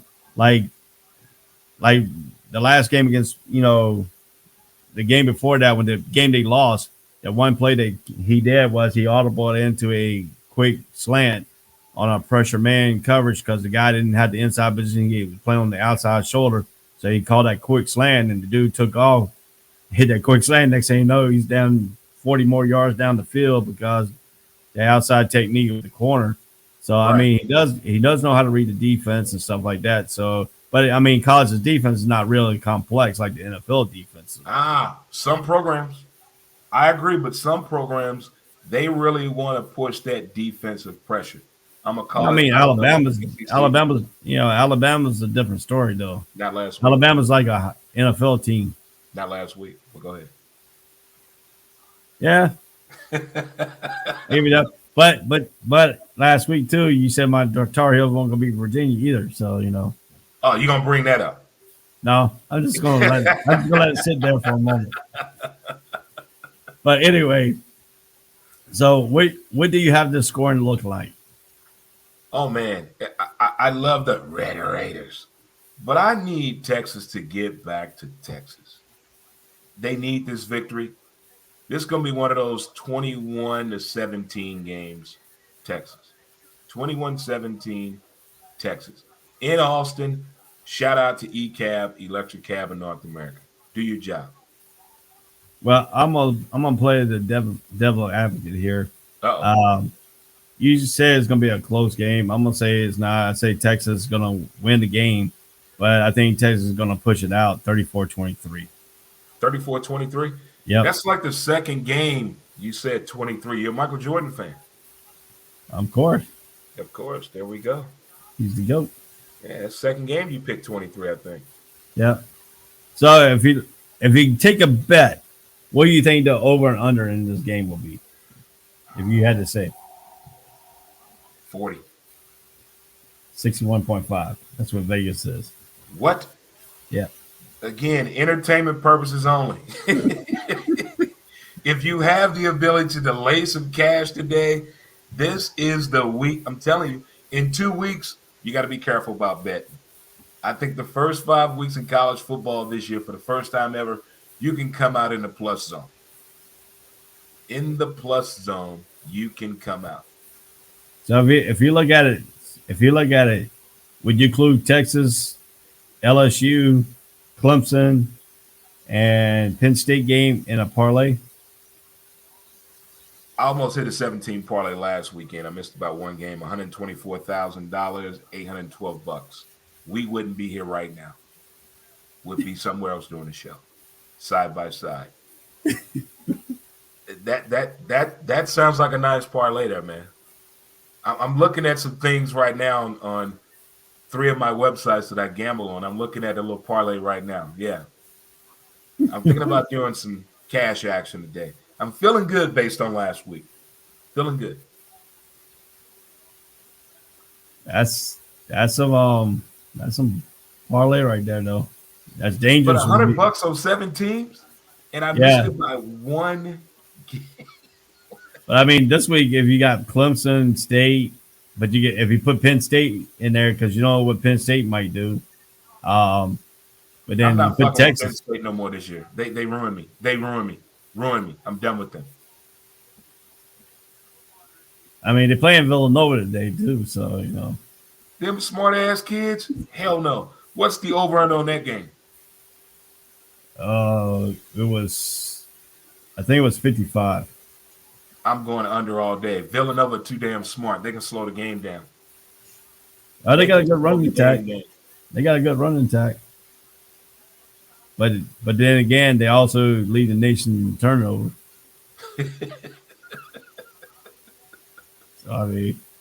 So now we're gonna go to what we call here. My wife calls this team Loserville versus Florida State game.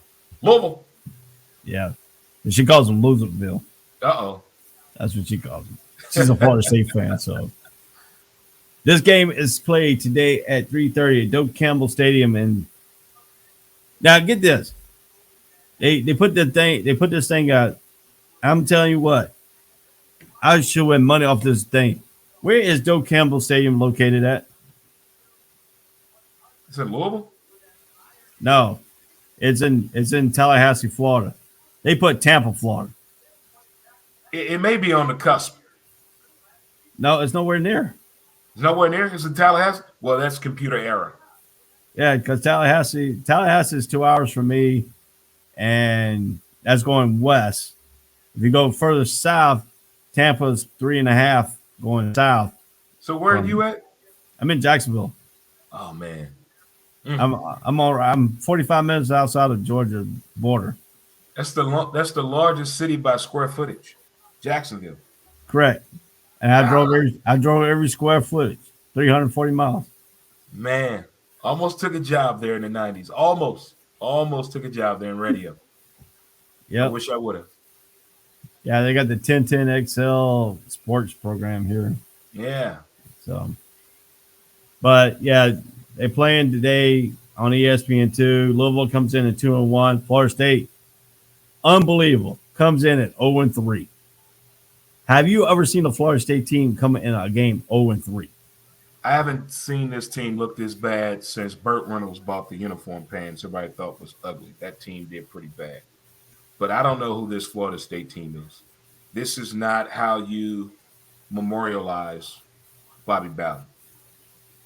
This is daggone it. This is not what you do. I don't know who needs to speak up. Student body president, team captain, the chaplain. Somebody needs to talk to this Florida State football team and say, hey, what are y'all doing? This is sad. One of my good buddies is a huge Florida State fan. Huge. Hot Tub Dave. This guy can break down player by player about this team, tell you things about them that nobody can tell you about these players. He's that big of a fan. And to see this program perform that way, now that Jacksonville State game, that was different. Things happen. Wrong coverage, anticipating the play, thinking you know better than somebody, not listening to the coach. All that happens, but I didn't see an 0-3 team in Florida State this year. They must win this game by any means necessary. Yeah, I look at it this way. Really haven't seen a Florida State team this bad. And yeah, Burt Reynolds days were bad. Yeah, we know that. They also had some good players in Deion Sanders and Ron Simmons. You know, Ron Simmons turned professional wrestler. Deion Sanders went on. Busby. And Deion Sanders went on and had a good career in the NFL and baseball, and as a TV analyst. Now he's back in coaching. Now, I want to get this out of the way, and I want to know your honest opinion. Do you think these players are really tanking to try to get Norvell out so they can get Deion Sanders in as head coach? It doesn't work that way, but we know the power of the student body. We know the power of the athlete the past 2 years. They have power. They mean what they say. So if they don't like you, yeah, there can be a stance, there can be a halt. But I don't want Deion to get a job this way. I don't want it to go this way because those kids that are there now, they want Deion right now. But Deion's going to be coaching kids that are not there right now. So I don't like the approach. I appreciate the compliment. But is this really the way you want to do this? Go out and play ball. Increase your chances of being playing and drafted to play ball on Sundays. Yeah, I mean, if you look at it, if you look at it, and talk about that scenario and stuff like that. I think to me, I think they are tanking because some of the plays you look at are some of the stupidest plays you see them doing. Quarterback taking off running at a certain point that nowhere being sacked. He just took off running at one instant in that Jacksonville State game and that Jacksonville State game, and letting Jacksonville State beat you in a hit rich tradition that you had in Bobby Bowden. I know Bobby Bowden's probably returning over in his grave. He's sideways. He's sideways. I mean, to me, what does Florida State need to do in this game to turn this game around? Because we know Louisville has come in, beat UCF 42-35 in a thriller. So we know Louisville can put points on the board. They showed you last week, 42. I mean, both of these teams that ain't playing really good defense. So what does Florida State have to do? And I think this is going to be a good tell if the players are really tanking in this ball game right here. I think this is going to be good because you're playing a conference foe, and what a good way to get a win against one of your teams in the Atlantic Division, and try to get that no wins off your streak. Can they stop the 3-game losing streak today? In the words of Herm Edwards, Florida State must win the game. They got to win the game. Everything about this game, Florida State must win the game. The turnover game, time possession, rushing, passing, leading at halftime. They have to win this game in every amount of a statistical category that equates to a win. They must do today. They have to play Florida State football today. Whether they're tanking or not, if they lose this game, heads are rolling. Emergency press conference tomorrow before the NFL starts. Somebody's going to get fired. Somebody got to go. This reminds me when Willie Taggart was there, the plays they're calling. It's that bad.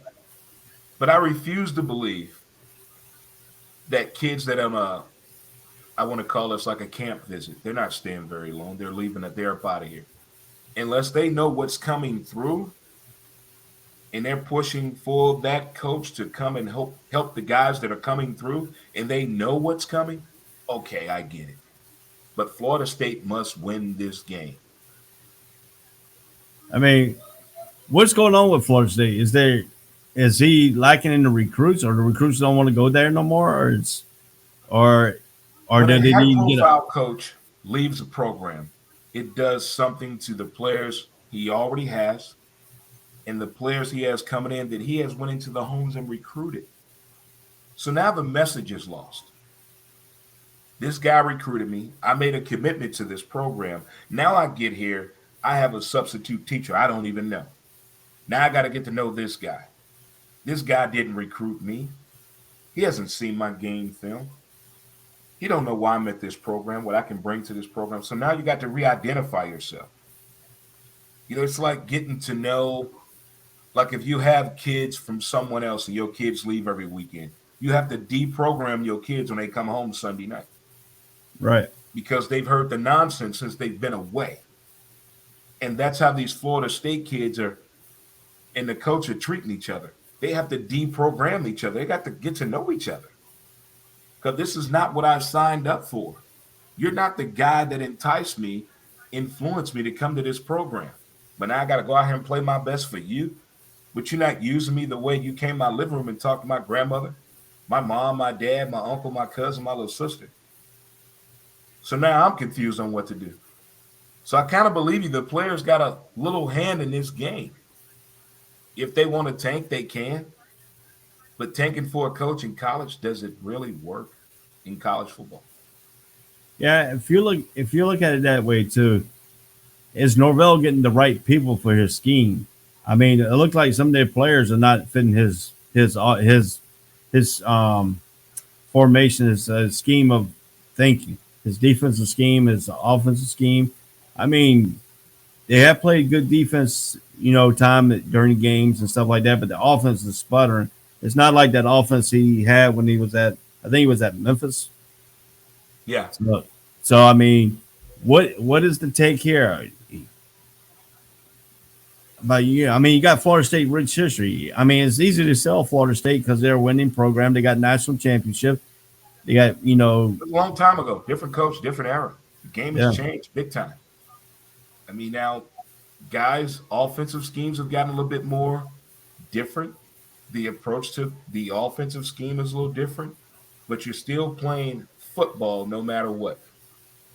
You're still playing football. And Florida State needs to realize it. Let's take it back to its purest form.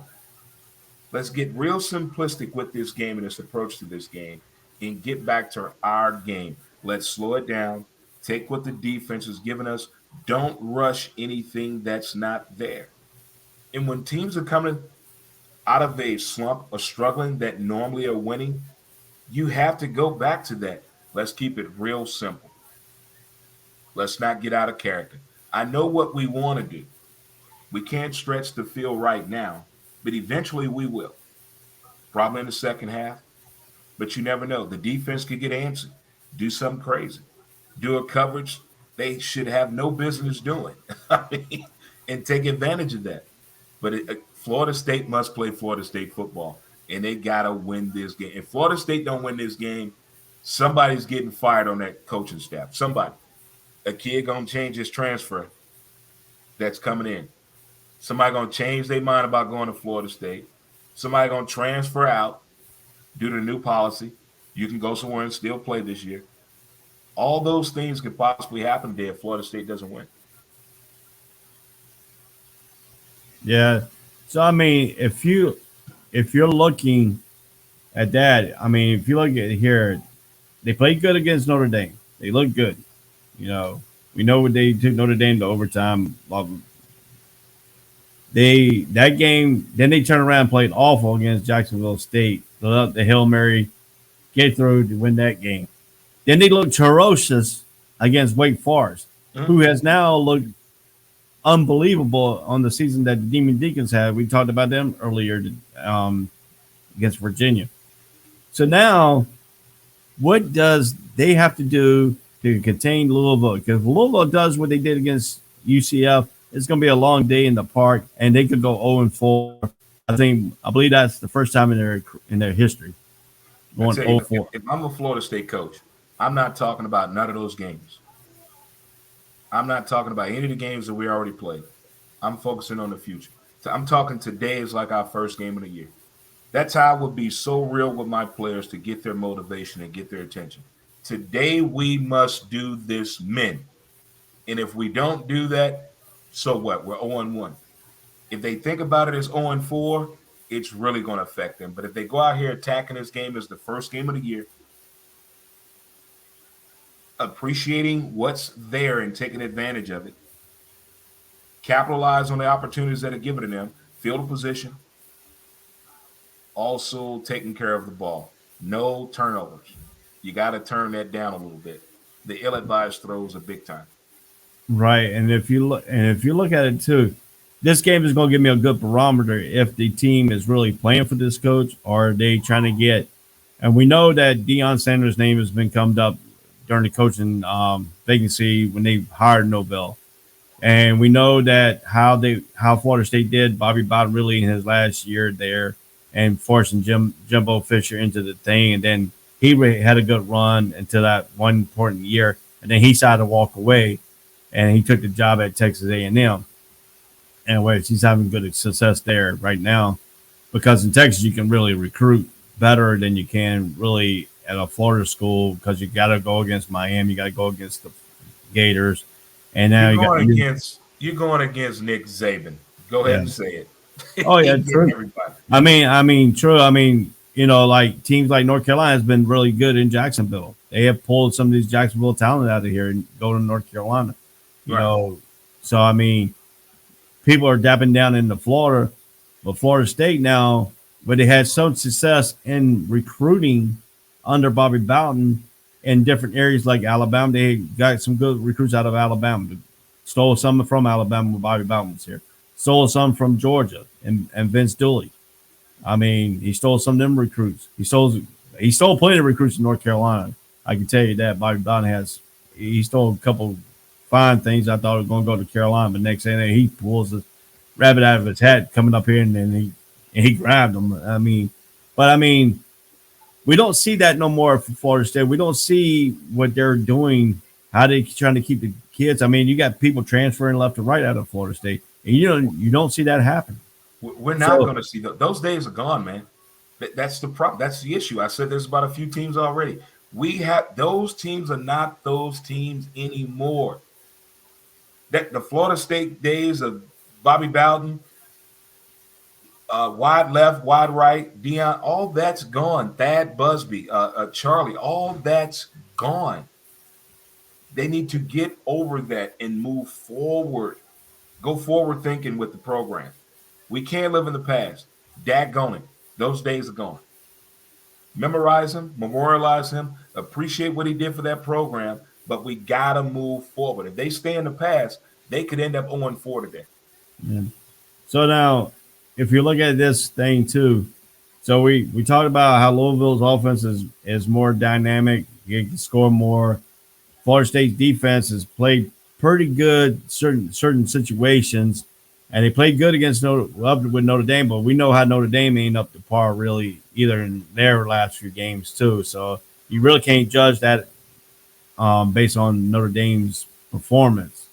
And then the Hail Mary and then the blowout by Wake Forest. I mean, come on now. Something's got to tell here. So do you see Florida State winning this game today? Hey, man, Louisville program has changed in the past 15 years. There's no telling what would have happened, what this program would be if the coach wouldn't have cheated his old lady and got in a motorcycle accident. There's no telling what this program would be. But they rebounded from that. They produced great talent with Lamar Jackson, and they're still putting out quality receivers, special team players, and linebackers. But that team is still a threat. And if Florida State, as you said, go in this game trying to tank for the coach, I could see Louisville trying to put up a 70 spot on him. I could see that probably like an embarrassing situation for Florida State if they don't go out here and attack this game and approach this game the right way, because Louisville can put up some points. They have shown you that in the past. They can put up some points. Yeah. And so if you look at that situation too, and we're looking at all the barometer, we know Soloway is the head coach used to be the head coach at Appalachian State. He was that coach that actually beat Michigan. Yeah. He actually beat Michigan, that Appalachian State team. So we know how that game. So we know how Soloway has produced at Appalachian, but he's starting to produce now at Louisville. He's at a Power 5 school. He's starting to produce a little bit more talent. He's starting to take away those talent that he could get at Appalachian and bring them to Louisville, but they're actually working because his system allows that. So I think this game is going to be a 10-point. I think Louisville's going to win by 10. I think it's going to be 37-27. The over and under is 62 in this game. So, you said 62? 62. Wow, that's a good number right there. That's 62. That's. I may have to make a call today. So I feel as though, as bad as Florida State needs to win this game, I can see Louisville beating them. I can see Louisville putting up 34 points and Florida State only eking out either 10 or 17 points. I can see it right there, 34-10, 34-17 again. I'm feeling stronger than 34 today. And Louisville program has just come a long way. We're not just a basketball and soccer institution anymore. We're repping out here on this gridiron as well.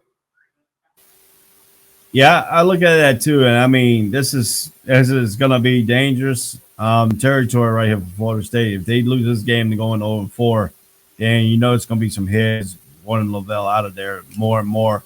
And I think his coaching tenure was kind of tanked when he took the job because everybody wanted. Because when they found out Deion Sanders was going to be wanted to be a coach, and what he did with Jackson State in the springtime games when they played, he actually looked pretty good. And he recruit. I mean, he used that name. but he's also a Florida State alumni too. And we noticed some of the Florida State alumni don't want to come back because, I mean, if you look at it, Matt Brown was a Florida State alumni. He didn't want to go to Florida State either. So, I mean, dude, that was Mac Brown from Carolina. Yeah, Matt Brown. Guy? Yeah, yeah, he's an ex-Seminole. Yeah, So, I don't think the relationship with the people that run Florida State and Deion being a student athlete was as great as we think it was. That's me personally thinking. When they don't go out, the former alumni that played in the NFL, was a household name, did great things on the field, off the field, in the Hall of Fame, and they didn't go after that guy, there's something deeper brewing. There's something else that we have no idea that's going on. Maybe an apology needs to be made. Maybe somebody misunderstood somebody. Something needs to be explained. It's one of those situations. Let's talk it out. Let's figure out what the beef is. or it could be the athletic. It could be the athletic director too. Athletic director not going after form. He wanted to do it his way, not everybody else's way too, and it's not working. So one or two. So one or two. Tired of that in sports. So one or two things gonna have to happen. They're gonna have to change the athletic coordinator. He needs to be fired. They need to fire the. If Norvell can't get the job done and the players don't want to play for him, you gotta let them know, hey, your players don't want to play for you. They want to play for this guy. We're gonna go after this guy. We're gonna let you go so you can go find another job and stuff like that. Because Norvell will pick up another job somewhere else and probably be more accessible. Look what Fisher has done at Texas A&M when he left Florida State. Because at Florida State, he was atrocious last 3 or 4 years there. Right. After Winston's team left, he was horrible. He went down and he left and went to Texas A&M. Now we'll look at it, he's rejuvenated his career.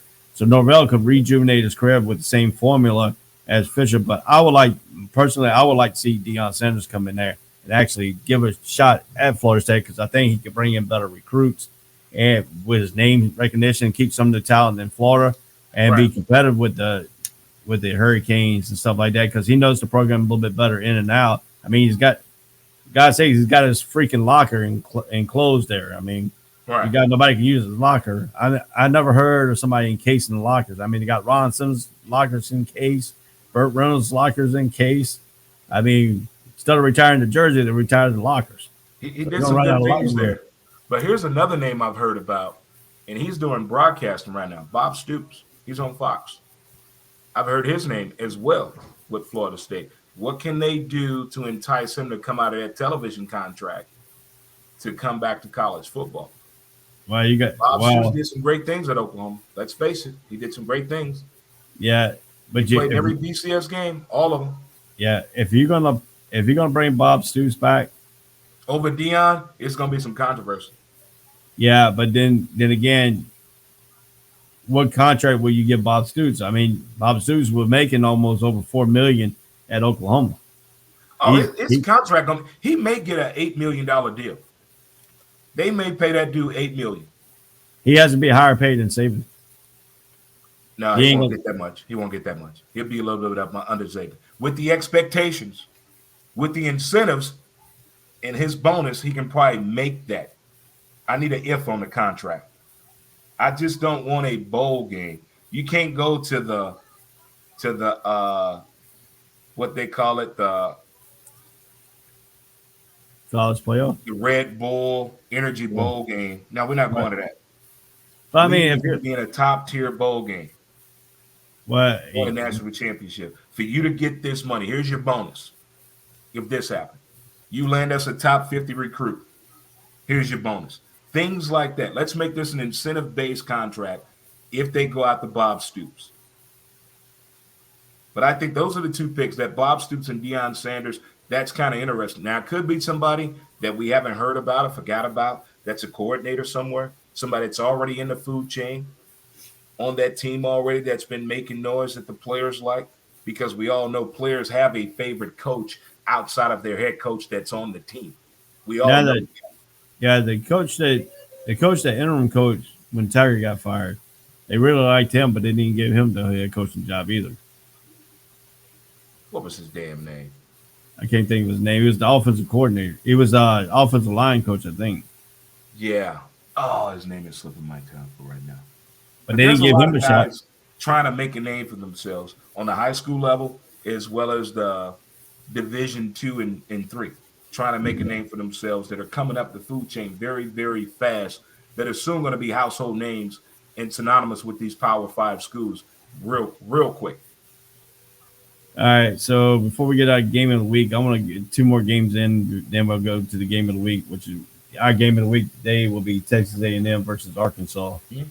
Um, I want to get in. I want to get in the Oklahoma West Virginia game. This should be an interesting game here. So, what is your take?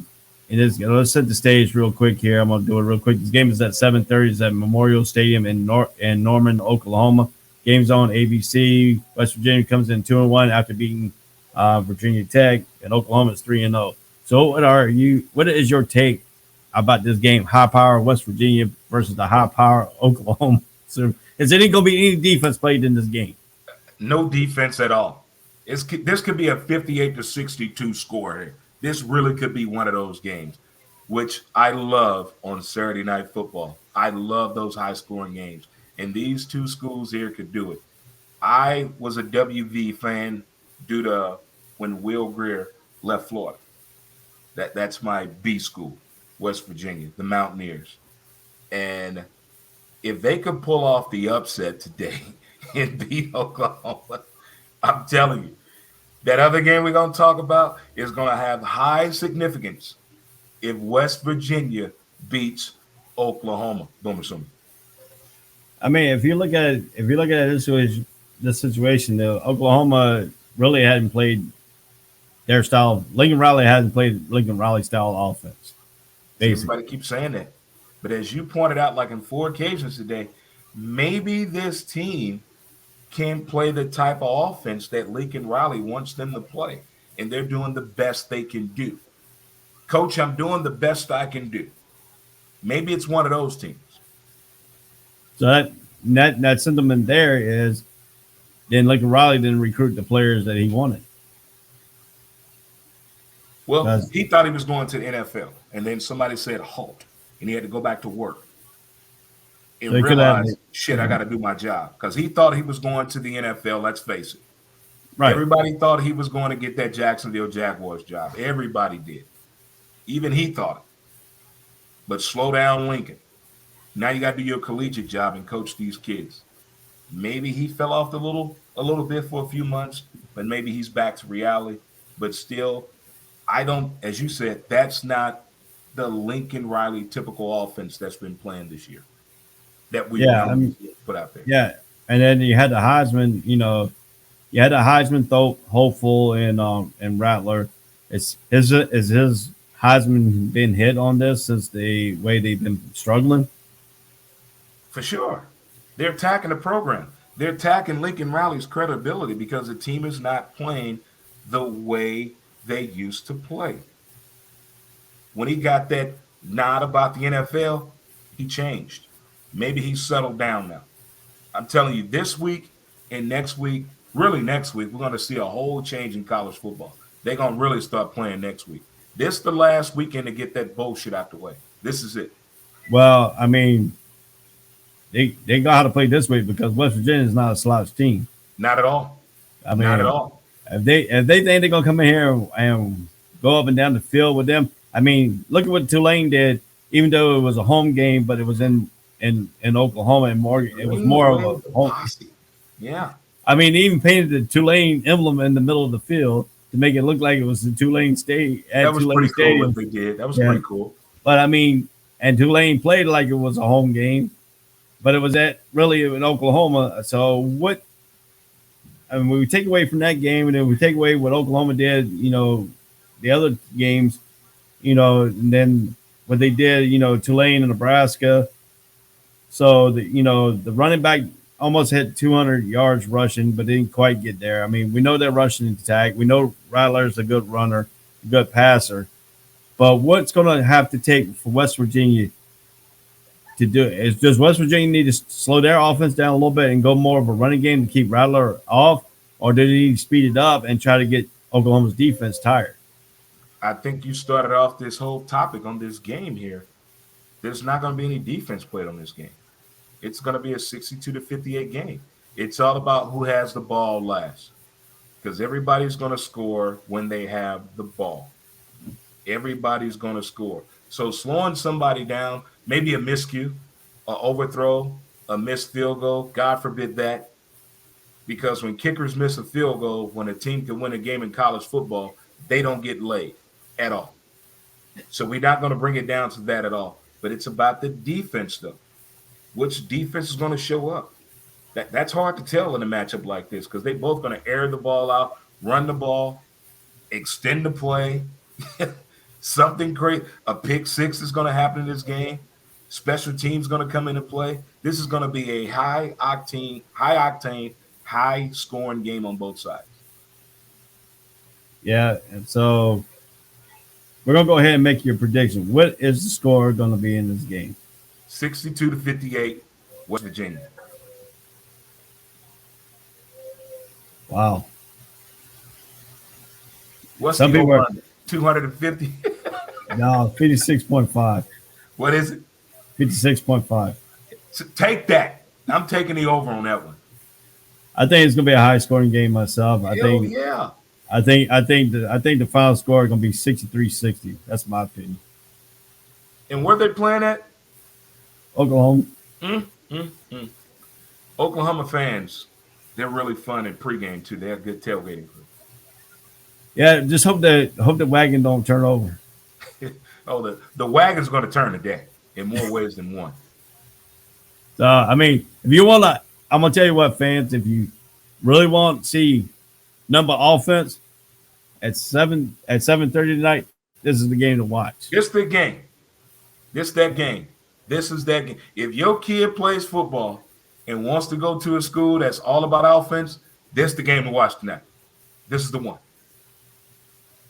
So we're going to turn our attention down from a high open octane offense to more a defensive battle. If you like defense, this game might be the game you want to watch. The Notre Dame versus Wisconsin game tonight. And let me set the stage for you here. This game will be played at 12 Eastern time. Guess where the venue will be? Soldier Field in Chicago on Fox Network. Let me get this straight. The St. Louis Cardinals and the Chicago Cubs played a doubleheader yesterday in Chicago. And today, that college football game is there. And then tomorrow, isn't Justin Fields starting for the Bears against the Browns? That's a big day in Chicago. Yeah, isn't that a home game? Yeah. Look here, ladies. If you want to make this man love you, you should have bought every ticket to the Cardinals game, that college game today, and that NFL game tomorrow. You talking about a Valentine's Day coming early for a man. For a football fan, Chicago, hello. Yeah. Wow. I mean, we look at Notre Dame is 3-0, but one of the game against Florida State that went in the tank. Number two was the next thing was almost got beat by Toledo, the team that got hammered a week later by an awful Colorado State team. And number three, and the third point here is last week needed a late score, a few big plays to get by a decent Purdue team. What is going to happen today against Wisconsin? See, Notre Dame and Purdue always play each other tough. That's the thing. Notre Dame has a very beatable offense, but when it comes to it actually being executed, you have issues with it. The Golden Domers, one of my good friends, Jay, is a huge fan of Notre Dame. Rudy was offsides, by the way. Watch the movie. But Notre Dame needs to go back to the basics of the fundamentals, what Notre Dame is known for. Tight end influence, the slot receiver, the the quarterback making that ill-advised throw that turns out to be an impossible play. They need to go back to that type of Notre Dame football. It seems like Notre Dame is trying to play for the fans and the media. To me. Yeah, if you look at Wisconsin, they lost against Penn State. That was a great game. I watched the whole. That got me out of my seat the whole game. I mean, if you like defense, that was a really good game because how many times Wisconsin got in the red zone and they got turned away? A lot. A lot. A lot. And I'm talking about these guys making great plays. I mean, that one pick out of middle of nowhere, this guy he just jumped up there and really high and grabbed the ball out of, from the 5-yard line, and it stopped the red zone drive there. So, Wisconsin, they had to have some, trouble, but then again, they have a couple wins over blowout teams in the Eastern Michigan. The Badgers have now allowed just 66 rushing yards in 2 games. It's number 2 in the nation in total defense. They're getting their defense off the field in a hurry. They lead the nation in time possession and keeping the ball 41 minutes a game. So now Brian Kelly is one of them type of offense that likes to speed up a little bit. Will Wisconsin defense slow them down, or will Notre Dame try to possess the ball a little bit more? You just described the perfect recipe with Wisconsin's defense, which has been incredible, number 2 in the nation right now, going up against Notre Dame right now. And what Notre Dame is trying to bring to the table, Brian Kelly likes to extend the play, stretch the field if he has the opportunity, throw a little trick play in there every now and then. So I want to be real weary of that punt on a 45-yard line. That could be a trick play. Watch out for that. If it's like a 4th and 5 or 4th and 6 situation, watch out for that. I feel a trick play coming on right there. But Wisconsin, the defense, I'm not worried about. It's capitalizing on the turnovers, the special teams kick game, and what the offense can do. We know what the defense can do, but what can that offense do against Notre Dame? And let's face it, this is basically going to be a home game for Notre Dame playing in Chicago, coming from South Bend, Indiana. Yeah, I mean, if you look at it, that's that way too. I mean, still getting home cooking, because Madison's only like maybe an hour and a half, 2 hours away from Chicago. Depending on who's driving. Actually, I know for a fact, because I have a friend that lives in Chicago, and we actually You've been everywhere, man. I swear, I'm gonna start calling you the travel. Hey, dude, and Nate, man, I met friends in Hawaii. I met a friend in Hawaii. I met her, there and stuff like that. So, her husband was stationed with me and stuff like that, and we just all became good friends and stuff like that. Aloha. So, 808 in the building. Yeah, I lived there for 4 years. So did I. Yeah. So, what is it? Film New down in Waikiki. Oh man, I lived in Waikiki for 6 months. I think I aged 5 years in 6 months. I don't know why I did that. I don't know why I did that. Hey, the females fill out quick at age 15. It's the water down there, man. My buddy, it's a true story. I'm gonna tell you real quick. My buddy was dating a girl down there. I told him, I said, you need to ask the girl age. Oh, she's in the club. I said, you still need to ask the girl age. Oh no. So he took the girl back to her house and stuff like that. Dad walks in, and that's why you messing with my 12-year-old daughter. Oh my God. Now the girl looked like she was about 21. Wow. But she was 12 years old. Is he out of prison yet? Dad didn't press no charge. We lucked it up on it because when he told her, hey, she was in the club with a fake ID. Apparently, he told her that she was 26 years old. What? Yeah. The girl was 12 years old. I need proof. Now, oh no, this girl was 12. Dad walked right in. Is 21 even legal nowadays? I'm really serious. Serious right now. Is 21 legal now? 18 I think is they legal. need to be 25 now. 25. Well, 18. Well, in Hawaii, the consent rate is 17. I got there 2 months after they changed the drinking age from 18 to 21. Yep. They had changed it in 89. I got there 2 months too late. Oh, yeah. I was like, son of a biscuit eater. But yeah, so I mean, that was a quick story about that. But anyway, so we're looking at this game here. So what is your final prediction on this game? What is your score on this game? Will this be a low-scoring game? I'm gonna tell you. Low-scoring game. Hold on, I'm gonna tell you the over/under right quick. 46.5 is the over/under.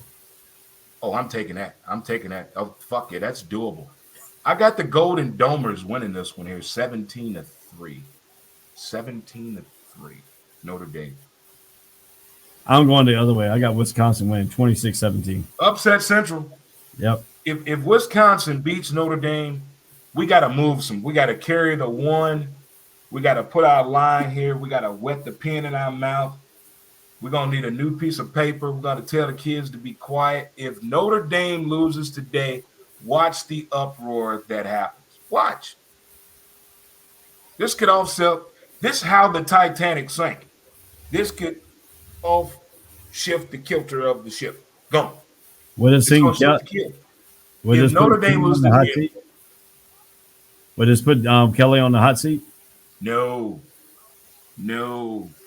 Only way you lose a job from Notre Dame, no pun intended, is cheating on your wife and messing with a kid. That's the only way. Or lying on your resume. You already know about that, coach. He did what? You didn't do a background check? I'm sorry. His last name was O'Brien. Yeah. So our game of the week is coming out of the SEC, Texas A&M and Arkansas. Arkansas, baby.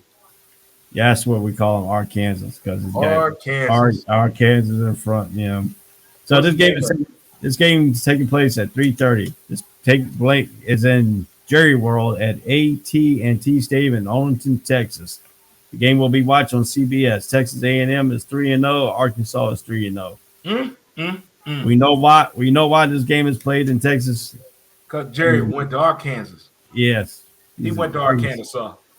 Arkansas won. Boy. So far this year, they're 1-0 with Jerry at the game. Well, Jerry be at this game. Flip the coin too. He gonna flip the coin. So, what is the key for Arkansas, who comes in to beat this Texas A&M team? Keep playing Arkansas Razorback football. Don't change nothing. Don't make any adjustments.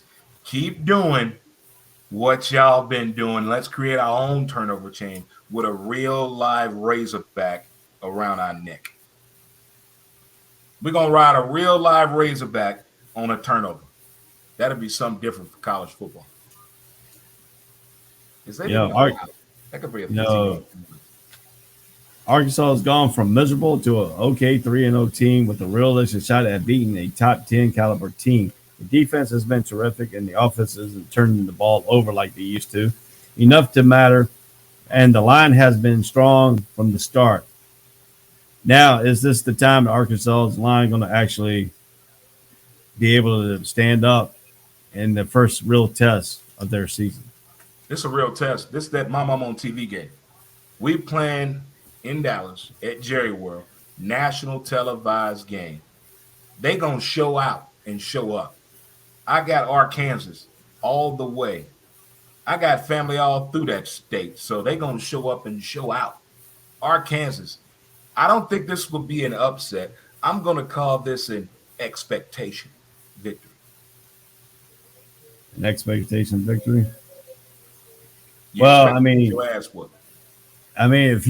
you look at Kansas Arkansas last year, it was miserable. They were just. But you saw some hints. Look at the games they lost.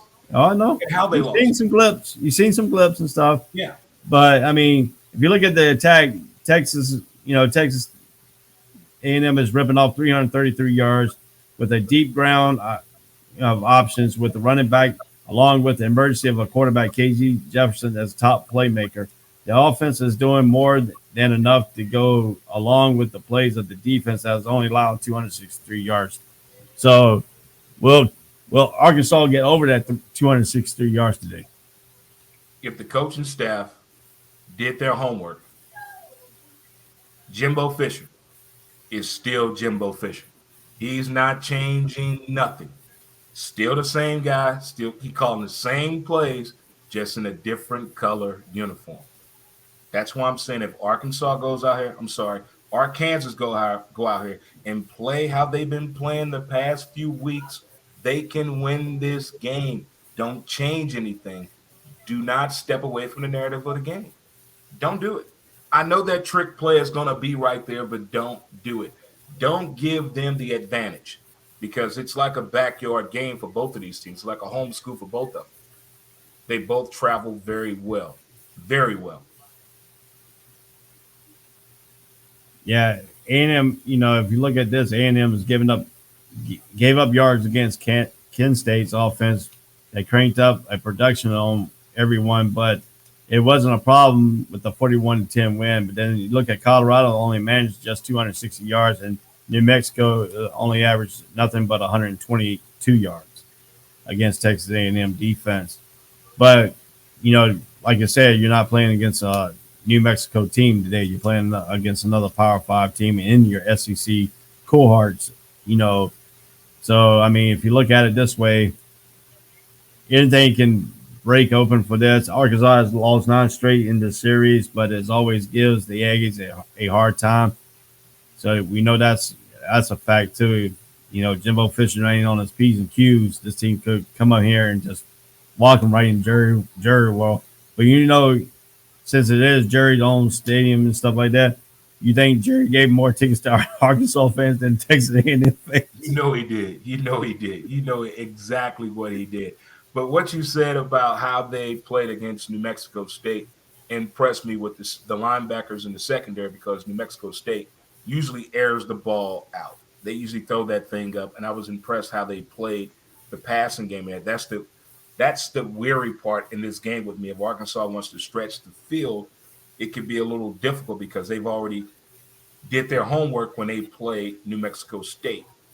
But if Arkansas just do what they've been doing the past few weeks, this could be a W for the Razorbacks in a big way. And I think we could probably can we tear the goalpost down and walk it back to Augusta, Arkansas, Little Rock, a Ball Knob, a Cersei? Not the NFL goalpost because they got them things now anchored down into the ground.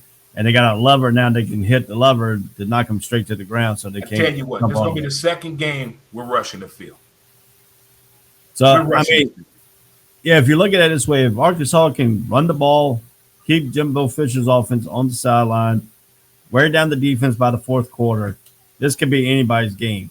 And the same thing with Texas A&M. If they do their will and running the ball and wear Arkansas's defense down, they could be the other way around. So this is a toss-up game, but you got to look at it. Jimbo Fisher's got the most coaching experience, and he's won a national title with Florida State. But now he's at Texas A&M, which he's doing better. He's resurging his career. So, do you really think Arkansas can go in there and derail this momentum that Texas Tech has built up over the last 3 weeks? I tell you what, we all know what Jimbo's about. He likes to throw the ball. He loves to throw the ball. He loves making your defense do crazy things, putting you in situations you don't know what's about to happen. He loves the shovel pass, loves throwing the ball big time to his receivers, loves it. If they can stop that and figure that out and understand the substitutions, let's hold back on the pass interference a little bit, but we need to get a little touch of Feely, come up a little bit, don't play back, don't give him so much of a cushion, because if you give his receivers cushion, it's going to be a long day for the Razorbacks on defense. Long day. Yeah, and I look at two different things here too about Jimbo Fisher. As you say he likes to throw them shovel passes and stuff like that. Will we see a trick play today out of Jimbo Fisher? Yeah, of course. I call a trick play in the first quarter from Jimbo Fisher. First quarter. He's that dude. And they call it a poker face. He gives it away every time. It's when he crosses his arms and chews his gum with his mouth open and smiling. Something crazy is about to happen. I hope the cameraman is on him, which still be on the cheerleaders, cameraman B. But Jimbo gives it away when he has a good hand, when he thinks he knows the defensive scheme you've called. He's about to do that trick play. But I got it coming in the first quarter. How many times do you think Jimbo Fisher will go for it on fourth down? I say once today, just one time. One time. Probably in the third quarter. One of those drives to piss off the offense. Maybe something happened on a previous play. Well, I'm gonna shove it in your damn face now, because he's that guy. He's that poke coach. Jimbo does some little snide shit during the game. I don't know if you've ever paid attention to him, what he does while the game is going on, but he's that poker. He's that dude. He's that dude. Yeah, I can tell you a little bit about Jimbo Fisher, and I can tell you here, and you know, it did come again when he was at Florida State. It did come when he was facing Larry Fedora, and you know, it did come when he faced some of the coaches. But that one game, Larry Fedora and all them, when they had Switzer and Trubisky and all that, and then the chop with the field goal kicker to come out. Jimbo Fisher, before that, I caught wind of that. He came. They were interviewing him at halftime. They said, if this game come down to the Carolina kicker, we're going to make him kick a 50-yard field goal, and he's going to miss, because that's just the way Jimbo Fisher was. So somebody told that to Larry Fedora, and I got this word from Switzer himself when I talked to him the other day. You know, when I watched his little interview he had on Cleveland, on a Cleveland station, and he stated fact that they did this. Larry Fedora called a play for him to run to the 45-yard line to make sure it was a 50-yard field goal, and make sure that it was only like 6 seconds left in the game. And Larry Fedora was looking at Jimbo Fisher the whole time, and Jimbo Fisher, you know, he got his arm crossed, smiling, got the popping gum. Yeah. And Larry Fedora, before the guy kicked, he pointed at him across the field and told him to watch. Guy comes out there and kicks a 50-yard field goal. Jimbo Fisher thought it was short. It wasn't. Guy raised his hand. I was sitting in the Florida State student section, and the whole time they were talking, oh, your guy ain't going to make it. Your guy, Jimbo Fisher told us he ain't going to be able to make a 50-yard field goal, blah, blah, blah. Student section all pumped up. Dude kicks it, makes it through. Stadium shuts up just like that. Was this the same game when Florida State kicker had the hot girlfriend and the cameraman put the camera on her? I think so. Okay, I remember that game. Yeah. Yeah, it's the Carolina kicker. He kicked the field goal before the ball even went across the field goal. He was already doing the broken chop. He was already started. Our field goal kicker kicked the ball, and he started running with the chop thing before the ball even went through. Yes, I do remember that game. Yeah, I do remember. And the girl, yeah. I can remember the girl in front of me with her boyfriend turned around and told me, just shut up, sit down, because y'all about to lose. Yeah, that whole thing was caught by the cameraman. Yes, I do remember that. And the dude kicks it, and she said, why does that fool like hell act like he just won the game? Because he just won the game. He said, what? She's like, yeah, the ball just went through. Watch the referee's arms. Like that. Didn't he go like that? That means we won. I said, now you and your boyfriend can go party, whatever y'all do after the game. But yeah, got to do, but we won this game. Yeah, so you know, I do look. You notify, you know, Jimbo Fisher and stuff like that. In a way, you don't like Jimbo Fisher. In a way, I really don't like him, because I think Florida State did Bobby Bowden wrong. Of course they look. We have learned through movies, books, television, our upbringing. Sports does not care about you. It doesn't care. You can love it. You can show your appreciation. Everything you can give sports, it will give nothing back to you. And we keep thinking that sports is going to give us something back. It will never do that. That was going to happen, Bobby Bowden. It's going to happen again in a few more coaches on the way out, because they don't know how to stop going to work. That's all they know. That's all they know. They took his passion away.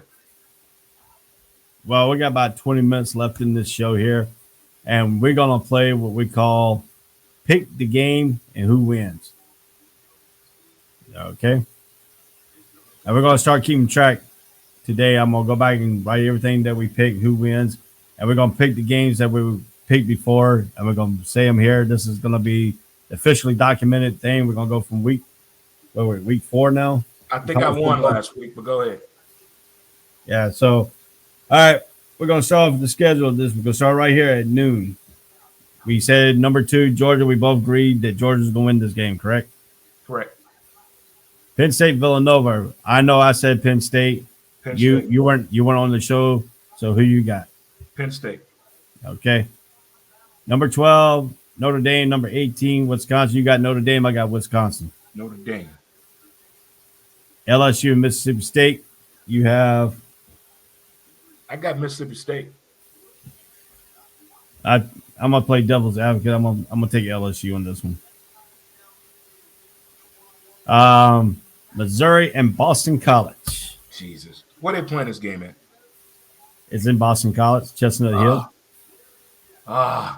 ESPN2 at 12 o'clock. ACC versus SEC. Oh, God. I'll take Mizzou in this one. I'm going to take Boston College because they're playing in Boston College, and Boston College is a tough team to play up in Chestnut Hill, yeah, especially if the wind's blowing. Okay. All right, so we're going to go a little bit smaller school here. Florida International at Central Michigan, 12 o'clock. This is an ESPN Plus game. Give me Central Michigan. I'll go with that because I don't know Florida International. They played good first game of the season. They've been playing bad the last 2 games. I like Central Michigan cheerleaders. I'm gonna go because back to when Pike was there, the little rowboat showing. I think they're gonna do a lot of rowboating today in that end zone. They're gonna be doing a lot of rowboating. So, the cheerleaders gonna have the athletics and There it is. learn the road. So, all right. So we're gonna go a little bit down here. Pitt's got a small team playing in New Hampshire. New Hampshire's playing in Pitt. We know they play at Heinz Field. They turn it into a college stadium. We know Pitt's defense is good. So who do you have in this game? Give me Do you Pitt. see an upset? I want Pitt.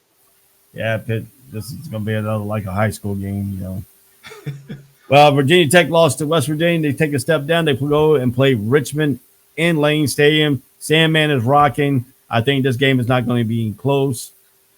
I got Virginia Tech. Who you got? Give me Tech all day.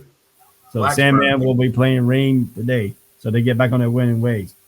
Bowling Green will go into Minnesota at 12 o'clock. Who do you have? Give me Bowling Green on this one. Give me Bowling Green. So you think Bowling Green is going to go into Minnesota in a Yes, Power I like 5 that conference and win? I like that offense. I say Minnesota wins by a hair of the skin of the teeth. They better win with that complex they have up there, but I still got Bowling Green.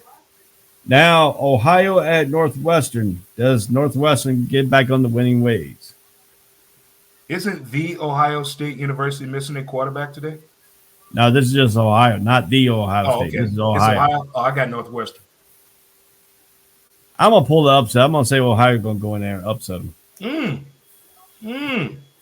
Because it's a high noon game, and you're going to go out in the streets. You're playing in They went out last night. Yeah.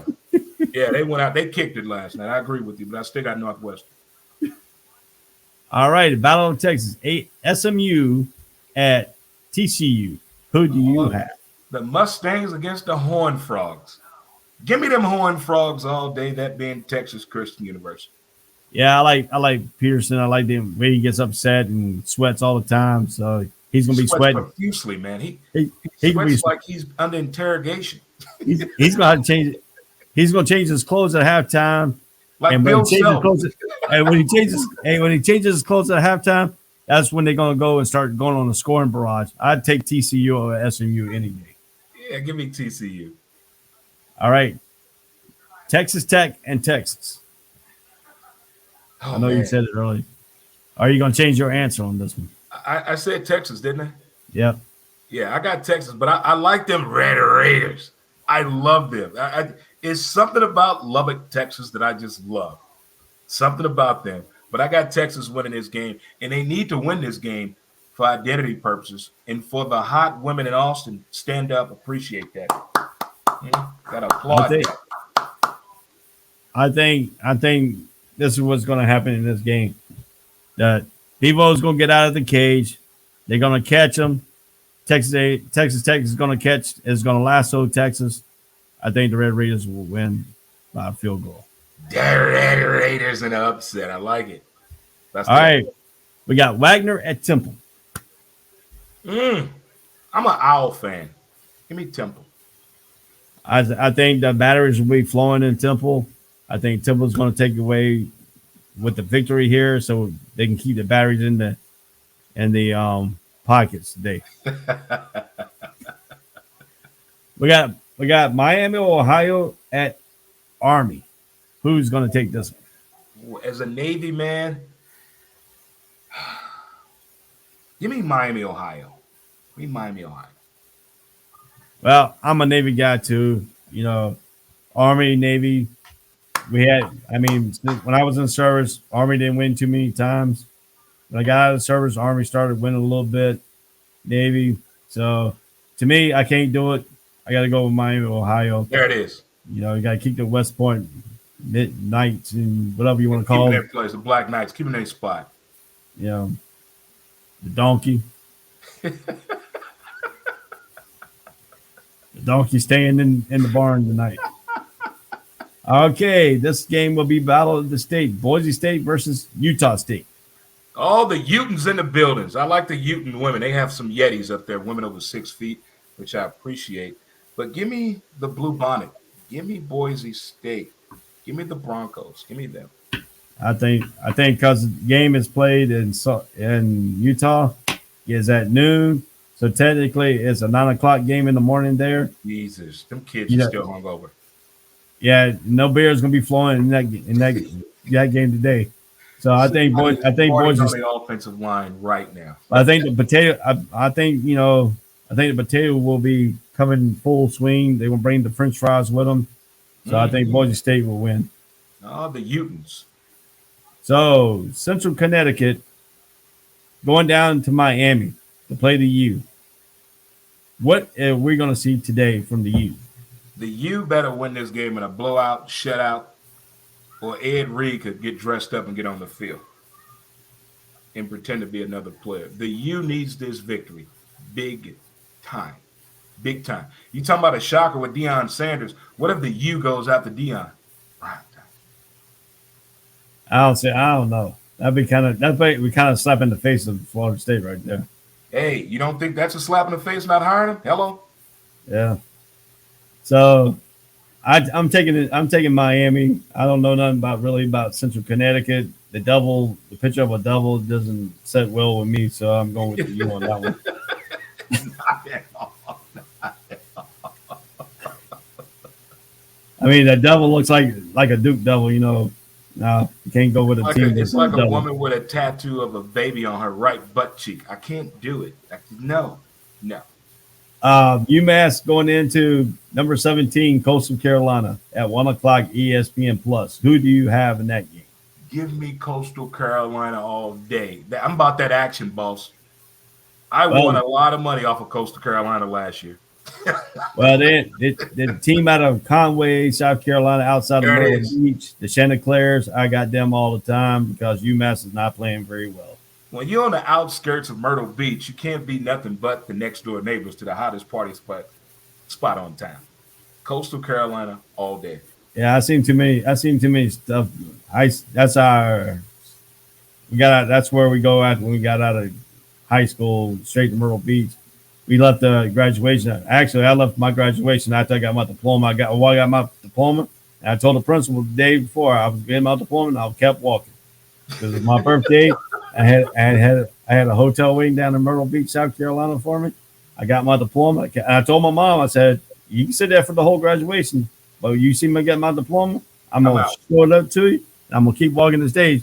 And the principal didn't think I was gonna do it. I got my diploma. I said goodbye to my mom.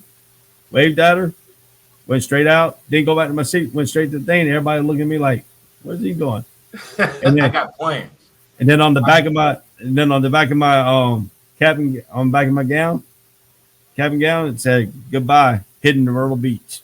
Oh no, you had stencil on the back of you. Look at you. You prime timed it right there, huh? Yeah. When I lived in Charlotte, I used to go down to Myrtle Beach quite a bit, hitting the 501 down there, going to Conway.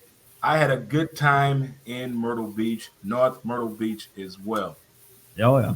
All the women down there, the NASCAR Cafe, Hard Rock Cafe. Oh, All Myrtle right. Beach in the 90s.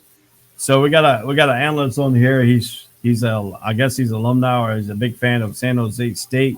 They're going into Western Michigan today. Who do you have? I love San Jose State passing game, period. Period. I don't know who called the plays for them, but the guy obviously played video games as a child. Watch how they chuck that ball. San Jose can throw the ball. Give me them I all think day. I think San Jose State is going to go into Western Michigan and they're going to be throwing the ball all the way back to San Jose State in California. I think the defense for Western Michigan is awful.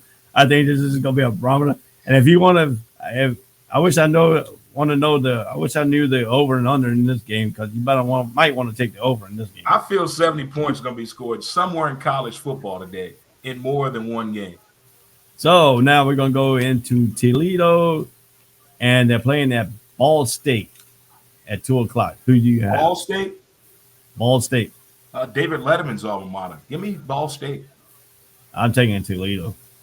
Oh, the Torpedoes, right? Yeah, the Rockets. Yeah, the Rockets. Yeah. All right, so we got another Texas State team going into Eastern Michigan. Eastern Michigan and Texas State. Yep, Where's this game at? Eastern Michigan. Give me Eastern Michigan. Give me. I don't know. I'm gonna take. I can't go against a Texas team that's got some Texas football players because Texas is known for high school football. They got high school stadiums over 25. I think Texas State will walk in and kick a field goal and walk out. 9-0 all day.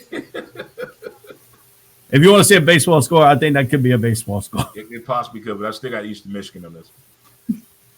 How about Maine going into Northern Illinois? Give me Northern Illinois, man. Yeah, I I don't played know. softball up there. Love the people in Northern. What's his name? Tony Romo went there. Yeah, I can't go. I'm sorry, I just can't do it. I can't go with Maine. It's something about Maine and near up there, up north. I don't know anyone from Maine, so I'm going with Northern Illinois. I'll take it Northern. I'll just take the Northern Illinois, but I just hope it ain't gonna be no shooting around that. Yeah. Thing, Yeah, already nowhere. Fans, y'all stay safe out there in Northern Illinois. Gotcha. Yeah. All right. Washington State at Utah. Boy, them mutants all over the place. I like Washington State, though. I like them. I like Washington State. They got some good fans. Well, Good fans. yeah, my ex-wife's brother went to Utah. In the You say your wife went to Utah? No, my ex-wife's brother went to Utah. Okay. So on that, I'm gonna have to go with Washington State. Gotcha. All right, Colorado State at number 5, Iowa. Iowa. Yes, the fourth quarter they stand up and wave to the kids. They can stand up and wave to the kids in the second quarter because the game's gonna be over by the second quarter. Just wave to the kids, guys. Wave to the kids. Wave Yeah. to the kids. Everybody I think they'd be waving to the kids more than they would be waving at the game. That's awesome. So we all picked the Texas A&M number 16, Arkansas. You change your mind, Kansas, baby. I'm going to say with Jimbo Fisher. I think he's just going to be too cocky. I think he's going to have a trick play, and that trick play is going to win in the fourth quarter. Don't know what the trick play is going to be, but it's going to be some kind of trick. It's going to be something. Or it could be a trick or treat and take themselves right out of the game, too. Anticipating the Halloween call in football. I like it. So, number 9, Clemson versus North Carolina State. You changing your mind on that one? No. I got the Wolfpack. I got the Wolfpack really sending them. Clemson going to have an identity. Dabo Swinney going to have an issue in that locker room the day after the game. He may destroy some shit. Well, I got some North Carolina State friends probably shining the boots, thinks I'm going to change my mind, all this stuff like that. I say if it all comes to tuition, I say North Carolina State has got a better kicking game than Clemson. I think North Carolina wins by, 2 points. It'll be a field goal win at the end of the game. it's just going to be that close of a game. I don't think that it's going to be a strategy for any other team. I would like it. I could see a 3-0 game North Carolina State myself. Hell no. That's too low. I like where your head's at, but no way possible. No. Hey, we didn't think that Georgia game was going to be that low scoring game either. Well, I figured out something about Georgia last week. Good luck running the ball against them. Oh, yeah. Good luck. Good luck. But then if Clemson gets that running game against North Carolina State without Willis there, then North Carolina State could be running uphill too. Turnovers though, man. He got a case of the yips. But if that I think if that run game is gone, just keep feeding the running back the ball. I don't believe in that method. You got one time to fumble. Clemson can't lose anymore in the eyes of Dabo Swinney, in the eyes of college football, in the eyes of analytics, and into the big game. They can't lose anymore. Well, they picked to win the ACC. I don't see it. It's going to be a struggle. This may be one of the toughest matches they've had in quite some time. All right, number 14, Iowa State going into Waco. Are we going to change our mind on that, or are we just going to stay with the teams? Can we both take Iowa State? Yep. In the Cyclones. All righty, Rutgers going into the big house at number 19, Michigan. Will this be the game Jim Harbaugh loses his mind? Captain Khaki Pants. I want him to wear some khaki shorts just one time. And this could be battle of the khaki pants because Rutgers head coach don't change his. He keeps the same color pants if they win. And last game he won was with khaki, so this could be a battle of the khaki pants. Oh man, I love the Jim Harbaugh memes and the lookalikes, man. From the kids to the college students to the student body section, and the fans, the alumni. I love the way they make fun of this dude. But Michigan needs to win this game in more ways than one. Well, I mean, if you look at it this way, if you want Rutgers to call it an upset here, and in the big house, I think if Michigan does lose this game, I think the big house will bring rotten tomatoes out. But I don't think they can keep it in the catch-up bottle today. I think Michigan will take it. But Rutgers gives Michigan a hard time in the first half. Every year they give them a hard time. Yeah, but I think Kamara, I think the quarterback has got his head on right now. I think Michigan's offense is playing it at the best. I hope so. But, you never know. Greg Sanciato, the Rutgers coach coming back, he had great success at Rutgers the first time before trying to test his water into the NFL, which he didn't make very well of. Had to come back with people listening to him. So I think he's heading the Scarlet Knights in the right direction, but I think the right direction is not today in the big house. Yeah, it should be a good game, though, but Michigan needs this in a big way. Big way. All right, UTSA versus Memphis. University of Texas, San Antonio at Memphis. Give me them Tigers. Give me them Tigers. Yeah, I think this. What is that famous street in Memphis? I think that's just gonna be party. Yeah, they got a famous street down in Memphis. Bill Street. Yeah, Bill Street. I think they're just gonna be partying on Bill Street. I think the girls are bring, trying to take off their top parts for everybody to see. I don't know how the women in Memphis look. I've only met visitors when I go to Memphis, so I don't know. Well, it's a big visitor town because I don't know if the women are really hot there. I don't know. Out of town stand up. Of the women hot in Memphis, I'm asking for a friend. But anyway, I think they'll be partying on Bill Street. I think Elvis would probably be partying in Graceland too. Elvis may be walking. Yeah, I think you might see Elvis at the game. But I think if you see Elvis at the game, UTSA has been starstruck. So Memphis, I got Memphis winning this game. Me too. Are we changing our mind for the LSU and Florida State game? No, I got Florida State. Well, to me, I want Louisville to win because my wife here, she's Wait a minute, we had LSU and Florida State, or what did you say? Louisville and Florida State. Louisville and Florida State. Yeah. Yeah, I got Florida State winning this.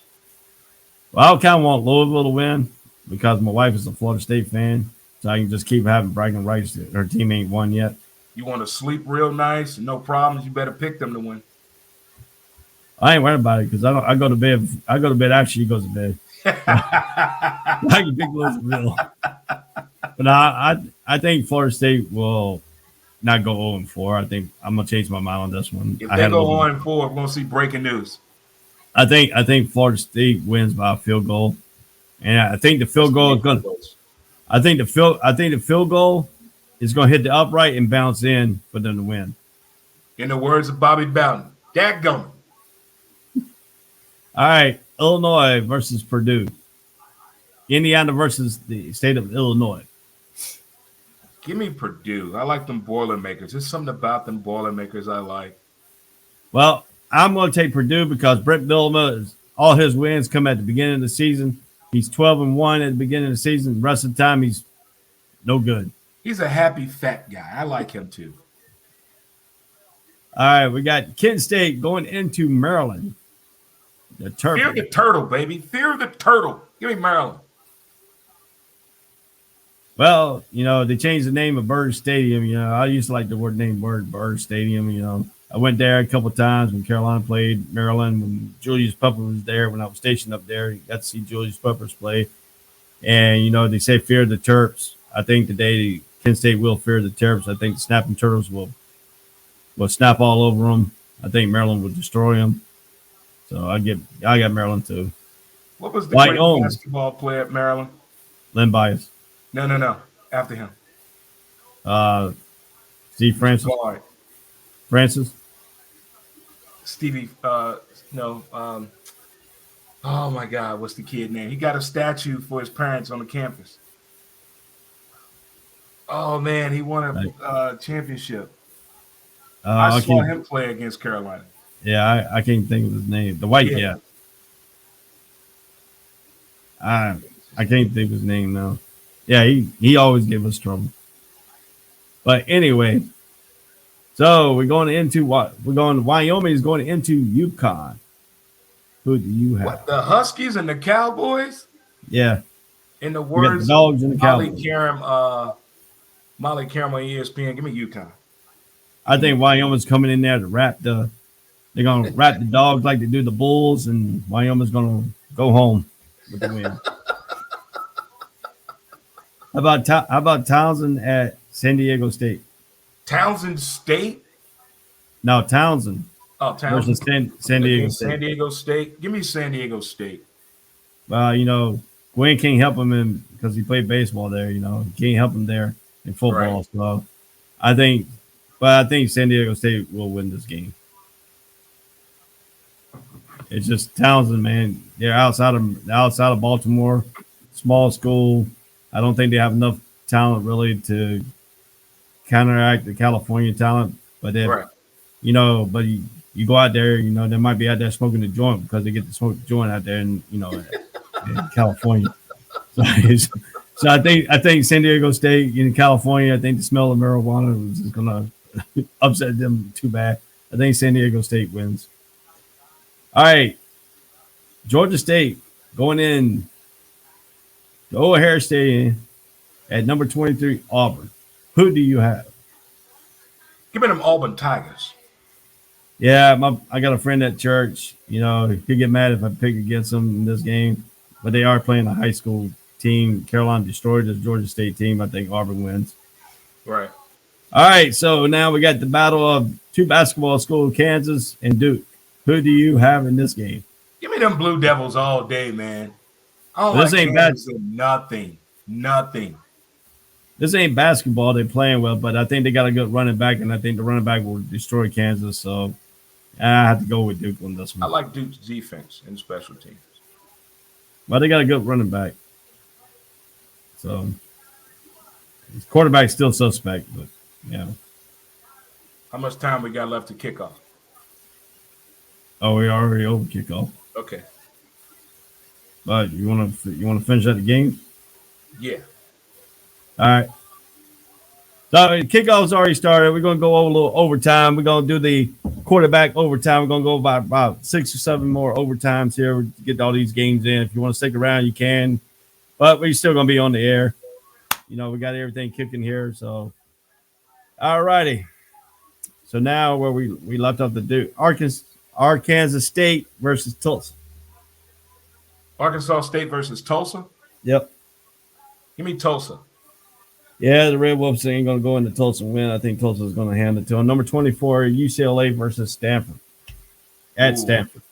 Ooh, man. This is a hidden agenda game. Both of these schools need this victory, but give me Stanford. Give me the Cardinals. Well, you got one that plays offense. You got one that plays defense. I think the defense is going to take it, but I think Chip Kelly's going to win. I think number 24 is going to go in there and pull the victory. Not an upset, but a victory. How about the Buffalo versus Old Dominion? Buffalo versus who? Old Dominion. Ooh, I like Old Dominion. I like that.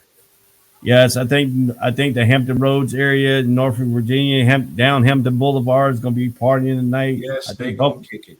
I think Buffalo is going to come in there, going to be shocked, and I think Old Dominion will win that one myself. Charleston Southern versus East Carolina. Versus what Carolina? East Carolina. That's the Pirates. Yeah. Yeah, give me them. Give me ECU. Well, it's going to be party on the hill because that's what they do after ECU wins every game. They go over there, party on the hill to get drunk. It's a party school, party atmosphere. Yes, it is. So, I can't remember the quarterback they had that was there that was really good. It was a brother that came to the NFL. Durant. Yeah. He played at Durham Riverside. Yeah, buddy. Yeah. And then came down and played for the Jacksonville Jaguars. Yeah, buddy. I went up there for a couple of games back in '97. Yeah. Yeah, but they win. They go to the party. I was there when ECU beat Miami. No way. That was a big game too. Yeah. Oh yeah, that was a party on the hill. All right. So, well, we're moving on way down here, getting close to a game that you're going to be particularly here in a few minutes. But before we do that, we're going to have to stop in Georgia Southern to take on the Louisiana at Georgia Southern.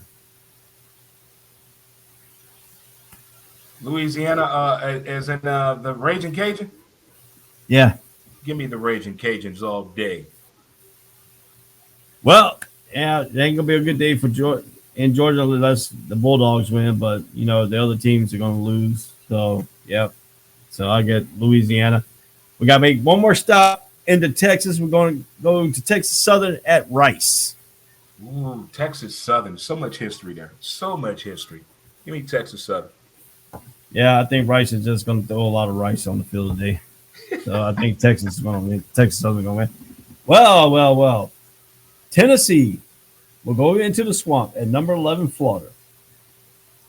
So what's the score going to be in this game? 27-13, Florida. Well, I think the Gator Chomp is going to keep going, but the history with Tennessee and Florida goes all the way back to Peyton Manning. But Peyton Manning can't come and save Tennessee today. I think Florida's going to win. But Josh Heupel's got his hitting it in the right direction for Tennessee. They're 2 years away from being a household name again in the days of Philip Fulmer and Philip Rivers. We got Nebraska going into number 20, Michigan State. Nebraska needs to win this game, man, or Scott Frost is up out of there. I don't care what the AD has said in the press conference. I don't care what the local newspaper is saying. There are no more black shirts. There's no more Cornhusker-style football going on. I don't know what they can't get together. As bad as I want Nebraska to win this game, and they need to win this game, Michigan State going to beat Nebraska. Well, the Cornhuskers, I got a friend at church. He's from Nebraska. He's a big Cornhusker fan. But today, I have to say they're not going to win today. They're going to throw a lot of corn back in the field. They got to go back to picking corn.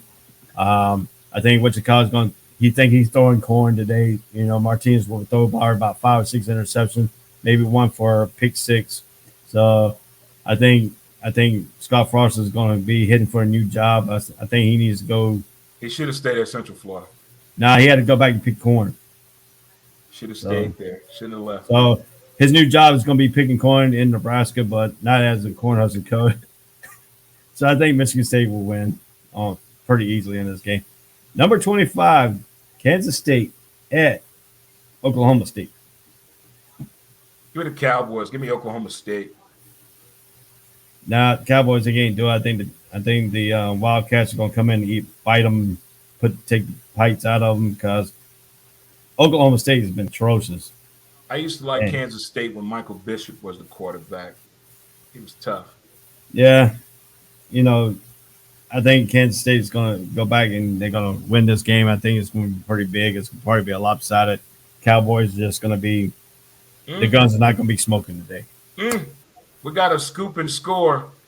We got a scoop and LSU just got a turnover. Oh, well, we got that. How about Kentucky versus the South Carolina Gamecock in South Carolina at the dumbest stadium downtown in Columbia? I'm a Kentucky fanatic in basketball.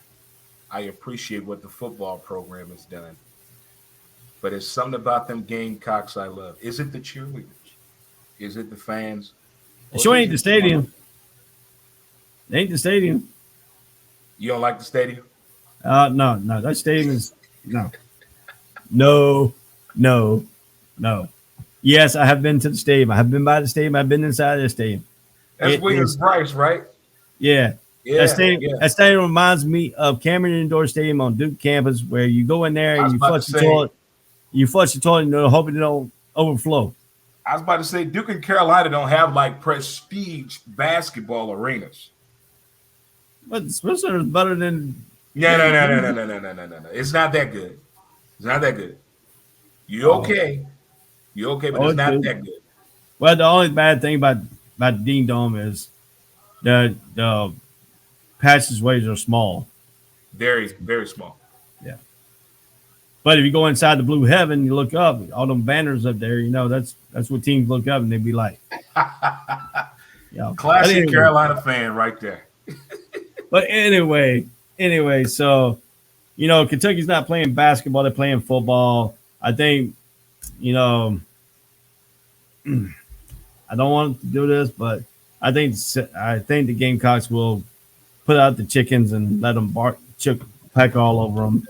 I think the Gamecocks win with the quarterback that used to be wasn't he a sportscaster or something? Yeah. Playing quarterback or something? Yep. News media guy. So I guess he went from the booth to playing quarterback and actually done pretty good. He figured he can do it better than what he was talking about. Yeah. How about North Texas going into Louisiana Tech? Give me La Tech all day. Yeah, the former Oklahoma Sooner player / North Carolina offensive coordinator under Larry Fedora, self-control at North Texas. But I think the Louisiana Tech will win this game. Now, the Navy versus Houston at Houston. Give me my midshipmen all day. Navy, stand up. Well, I used to play in the option, so I know all about the option football. I know all about the Canada, how defense got to prepare. I think the midshipman is going to be chop blocking all day long. 9-3 ball game. Navy wins. Ooh, I thought it would be a little bit higher than that. I thought it was going to be like 23-20. But anyway, so number one, Alabama is going to play this team called Southern Miss, where Brett Favre used to play for. What is the final score in this game? This is going to be your 76-0 game right here. 84-2. No, it's 76-0, Alabama. 84-2. Nick Saban's going to have a heart attack in the first half. And they'll pour it on. It's going to be a score. It's going to be 0-0 probably in the mid 10 minutes, and Nick Saban's going to fuss. And next thing you know, they're going to run off 76 unanswered points. Right. West Virginia and Oklahoma. Are you changing your mind on this game? Give me the West Virginia all day. Well, I think the Sooner Booner Scooter is going to turn over, but in the wrong direction. I think West Virginia will come in and Butler's Heisman thing will be over. Akron versus number 10, the Ohio State, which I only call it the Ohio State, not the Ohio State. Ohio We're going to dot the I and give me the Ohio State. Yeah, LeBron James is the only big thing to come out of Akron. But he didn't play no college ball. He went straight to the NBA. So he's an Ohio State fan. That's pretty bad when you come from the state of, the city of Akron. Don't even like your own home team. He don't even like Cleveland Indians. He likes the Yankees. And so they're going to dot the I, but the I is going to, the band member's going to fall when he tries to dot the I. But Ohio State wins. Number 21, North Carolina will go into not Bobby Dodd Stadium. We know how North Carolina is jinxed by Bobby Dodd Stadium. But today they will be going into the Atlanta Falcons Stadium to play this game. Who do you have winning this game? Man, where's Calvin Johnson at when you need him? I got Carolina beating Georgia Tech. I got Carolina destroying Georgia Tech. It's not going to be one of those games because Georgia Tech option team is not an option team no more. And he's still about 2 to 3 years to get all his recruits to replace all the option recruit. So I think Georgia Tech thinks they're going to be playing option, but they're really not. I think Carolina's going to destroy them. I got Carolina in this game. Florida Atlantic versus the Air Force. Florida Atlantic versus Air Force? Give me Air Force. Yes, the Jets will be flying with the student pilots. There will be no crash today. Air Force will beat Florida Atlantic. UAB versus Tulane in Tulane. That's a good school. That's a good matchup. University of Alabama, Birmingham against Tulane. Mm-hmm. Give me the posse. Give me the Green Wave. Well, they tried to disband UAB not once, not twice, not 3 times, 4 times. So I think UAB is taking it to heart. I think UAB will go into the Green Waves and ride the waves today. So I'm taking UAB. Indiana, the Hoosiers at Western Kentucky. Give me The Indiana. Hilltoppers. You taking the Hoosiers? I think the Hoosiers gets back on a little bit of a wave. I think Indiana's a little bit more powerful than Western Kentucky is. I think I got Indiana myself. How about Troy versus University of Louisiana Monroe?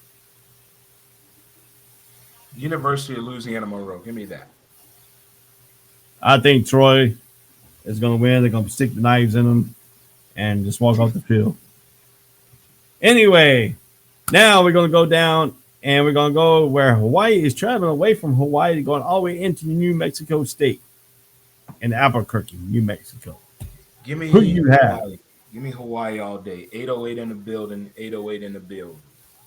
Well, they call the Fighting Rainbow Warriors, not pun intended to the other rainbow community. Right. I think Hawaii will come in there and ride the waves all the way from Hawaii into New Mexico and then ride the waves all the way back to Hawaii with the wind. New Mexico at UTEP. Give me New Mexico. Yeah, I think the New Mexico team will come in and really take UTEP to heart. I think UTEP will look at it, but I think they can protect their border. Baseball, I'll take UTEP, but this football, I'm taking New Mexico. But I think UTEP is going to defend their border from. They think this team coming out of the Mexico region, but it's really not. It's called New Mexico, so I think UTEP is going to protect their borders today. So, California at Washington. Give me the Bears. Give me California. I think the dog's going to run wild on the bear. I think the dog's going to chase the Bears right out of the stadium. So I think I'll give me the Huskies on this one. All right. So we got our Duke equivalent here in South Florida at South Florida University versus number 15 BYU in Provo, Utah tonight. Give me Brigham Young. I'm taking BYU because, at 10:15 p.m., South Florida's already partying. They don't want any ready for playing no games. So, number 15 BYU on this one. How many more games we got? We got 3. Okay. Arizona at number 3 Oregon. Arizona at Oregon? Yep. Man, I love me some Herm Edwards. He at Arizona State. So give me Oregon. Give me Oregon. Give me Oregon. Eugene's going to be happy tonight because they're going to be partying with the Ducks. All right, Oregon State, the Beavers at USC. USC is trying to find out what's going on, so give me Oregon State. Give me the Beavers. Well, we all like the Beavers, Yes, we do. Punt intended here, but the Beavers will be wide open tonight. Give me the Beavers. Colorado at Arizona State. Man, give me Herm Edwards, man. Give me Arizona State. We play to win the game. Well, you can't bet against Arizona State. You can't bet against Herm Edwards. I like Herm Edwards. I like the way he's taking over the program and stuff like that. The Buffalo is going to be caged tonight. Buffalo's not going to be running wild because they got the pitchforks in them. I don't really like picking a double team, but, I'm going with Arizona State in this game. So we have picked all the games today. Thanks for all the people that have been staying with us. Kickoff has already been going on for about 21 minutes. We went in overtime. We went in about 5 overtimes. College football from the 25-yard line goes about 6 or 7 overtimes before somebody wins. We already kicked a 2-point conversion in this. So thanks to Dre Montez and Lyndon Chris, our production here crew, who stepped in first part of the morning. This is the ASAP Sports Network, the college breakdown on the Fox D Network, and the ASAP Sports on the TV platform. Me, Ray Cruz, and Dre and Lyndon will catch you next week when ASAP College Sports premier pregame show in the college breakdown. Have a good night.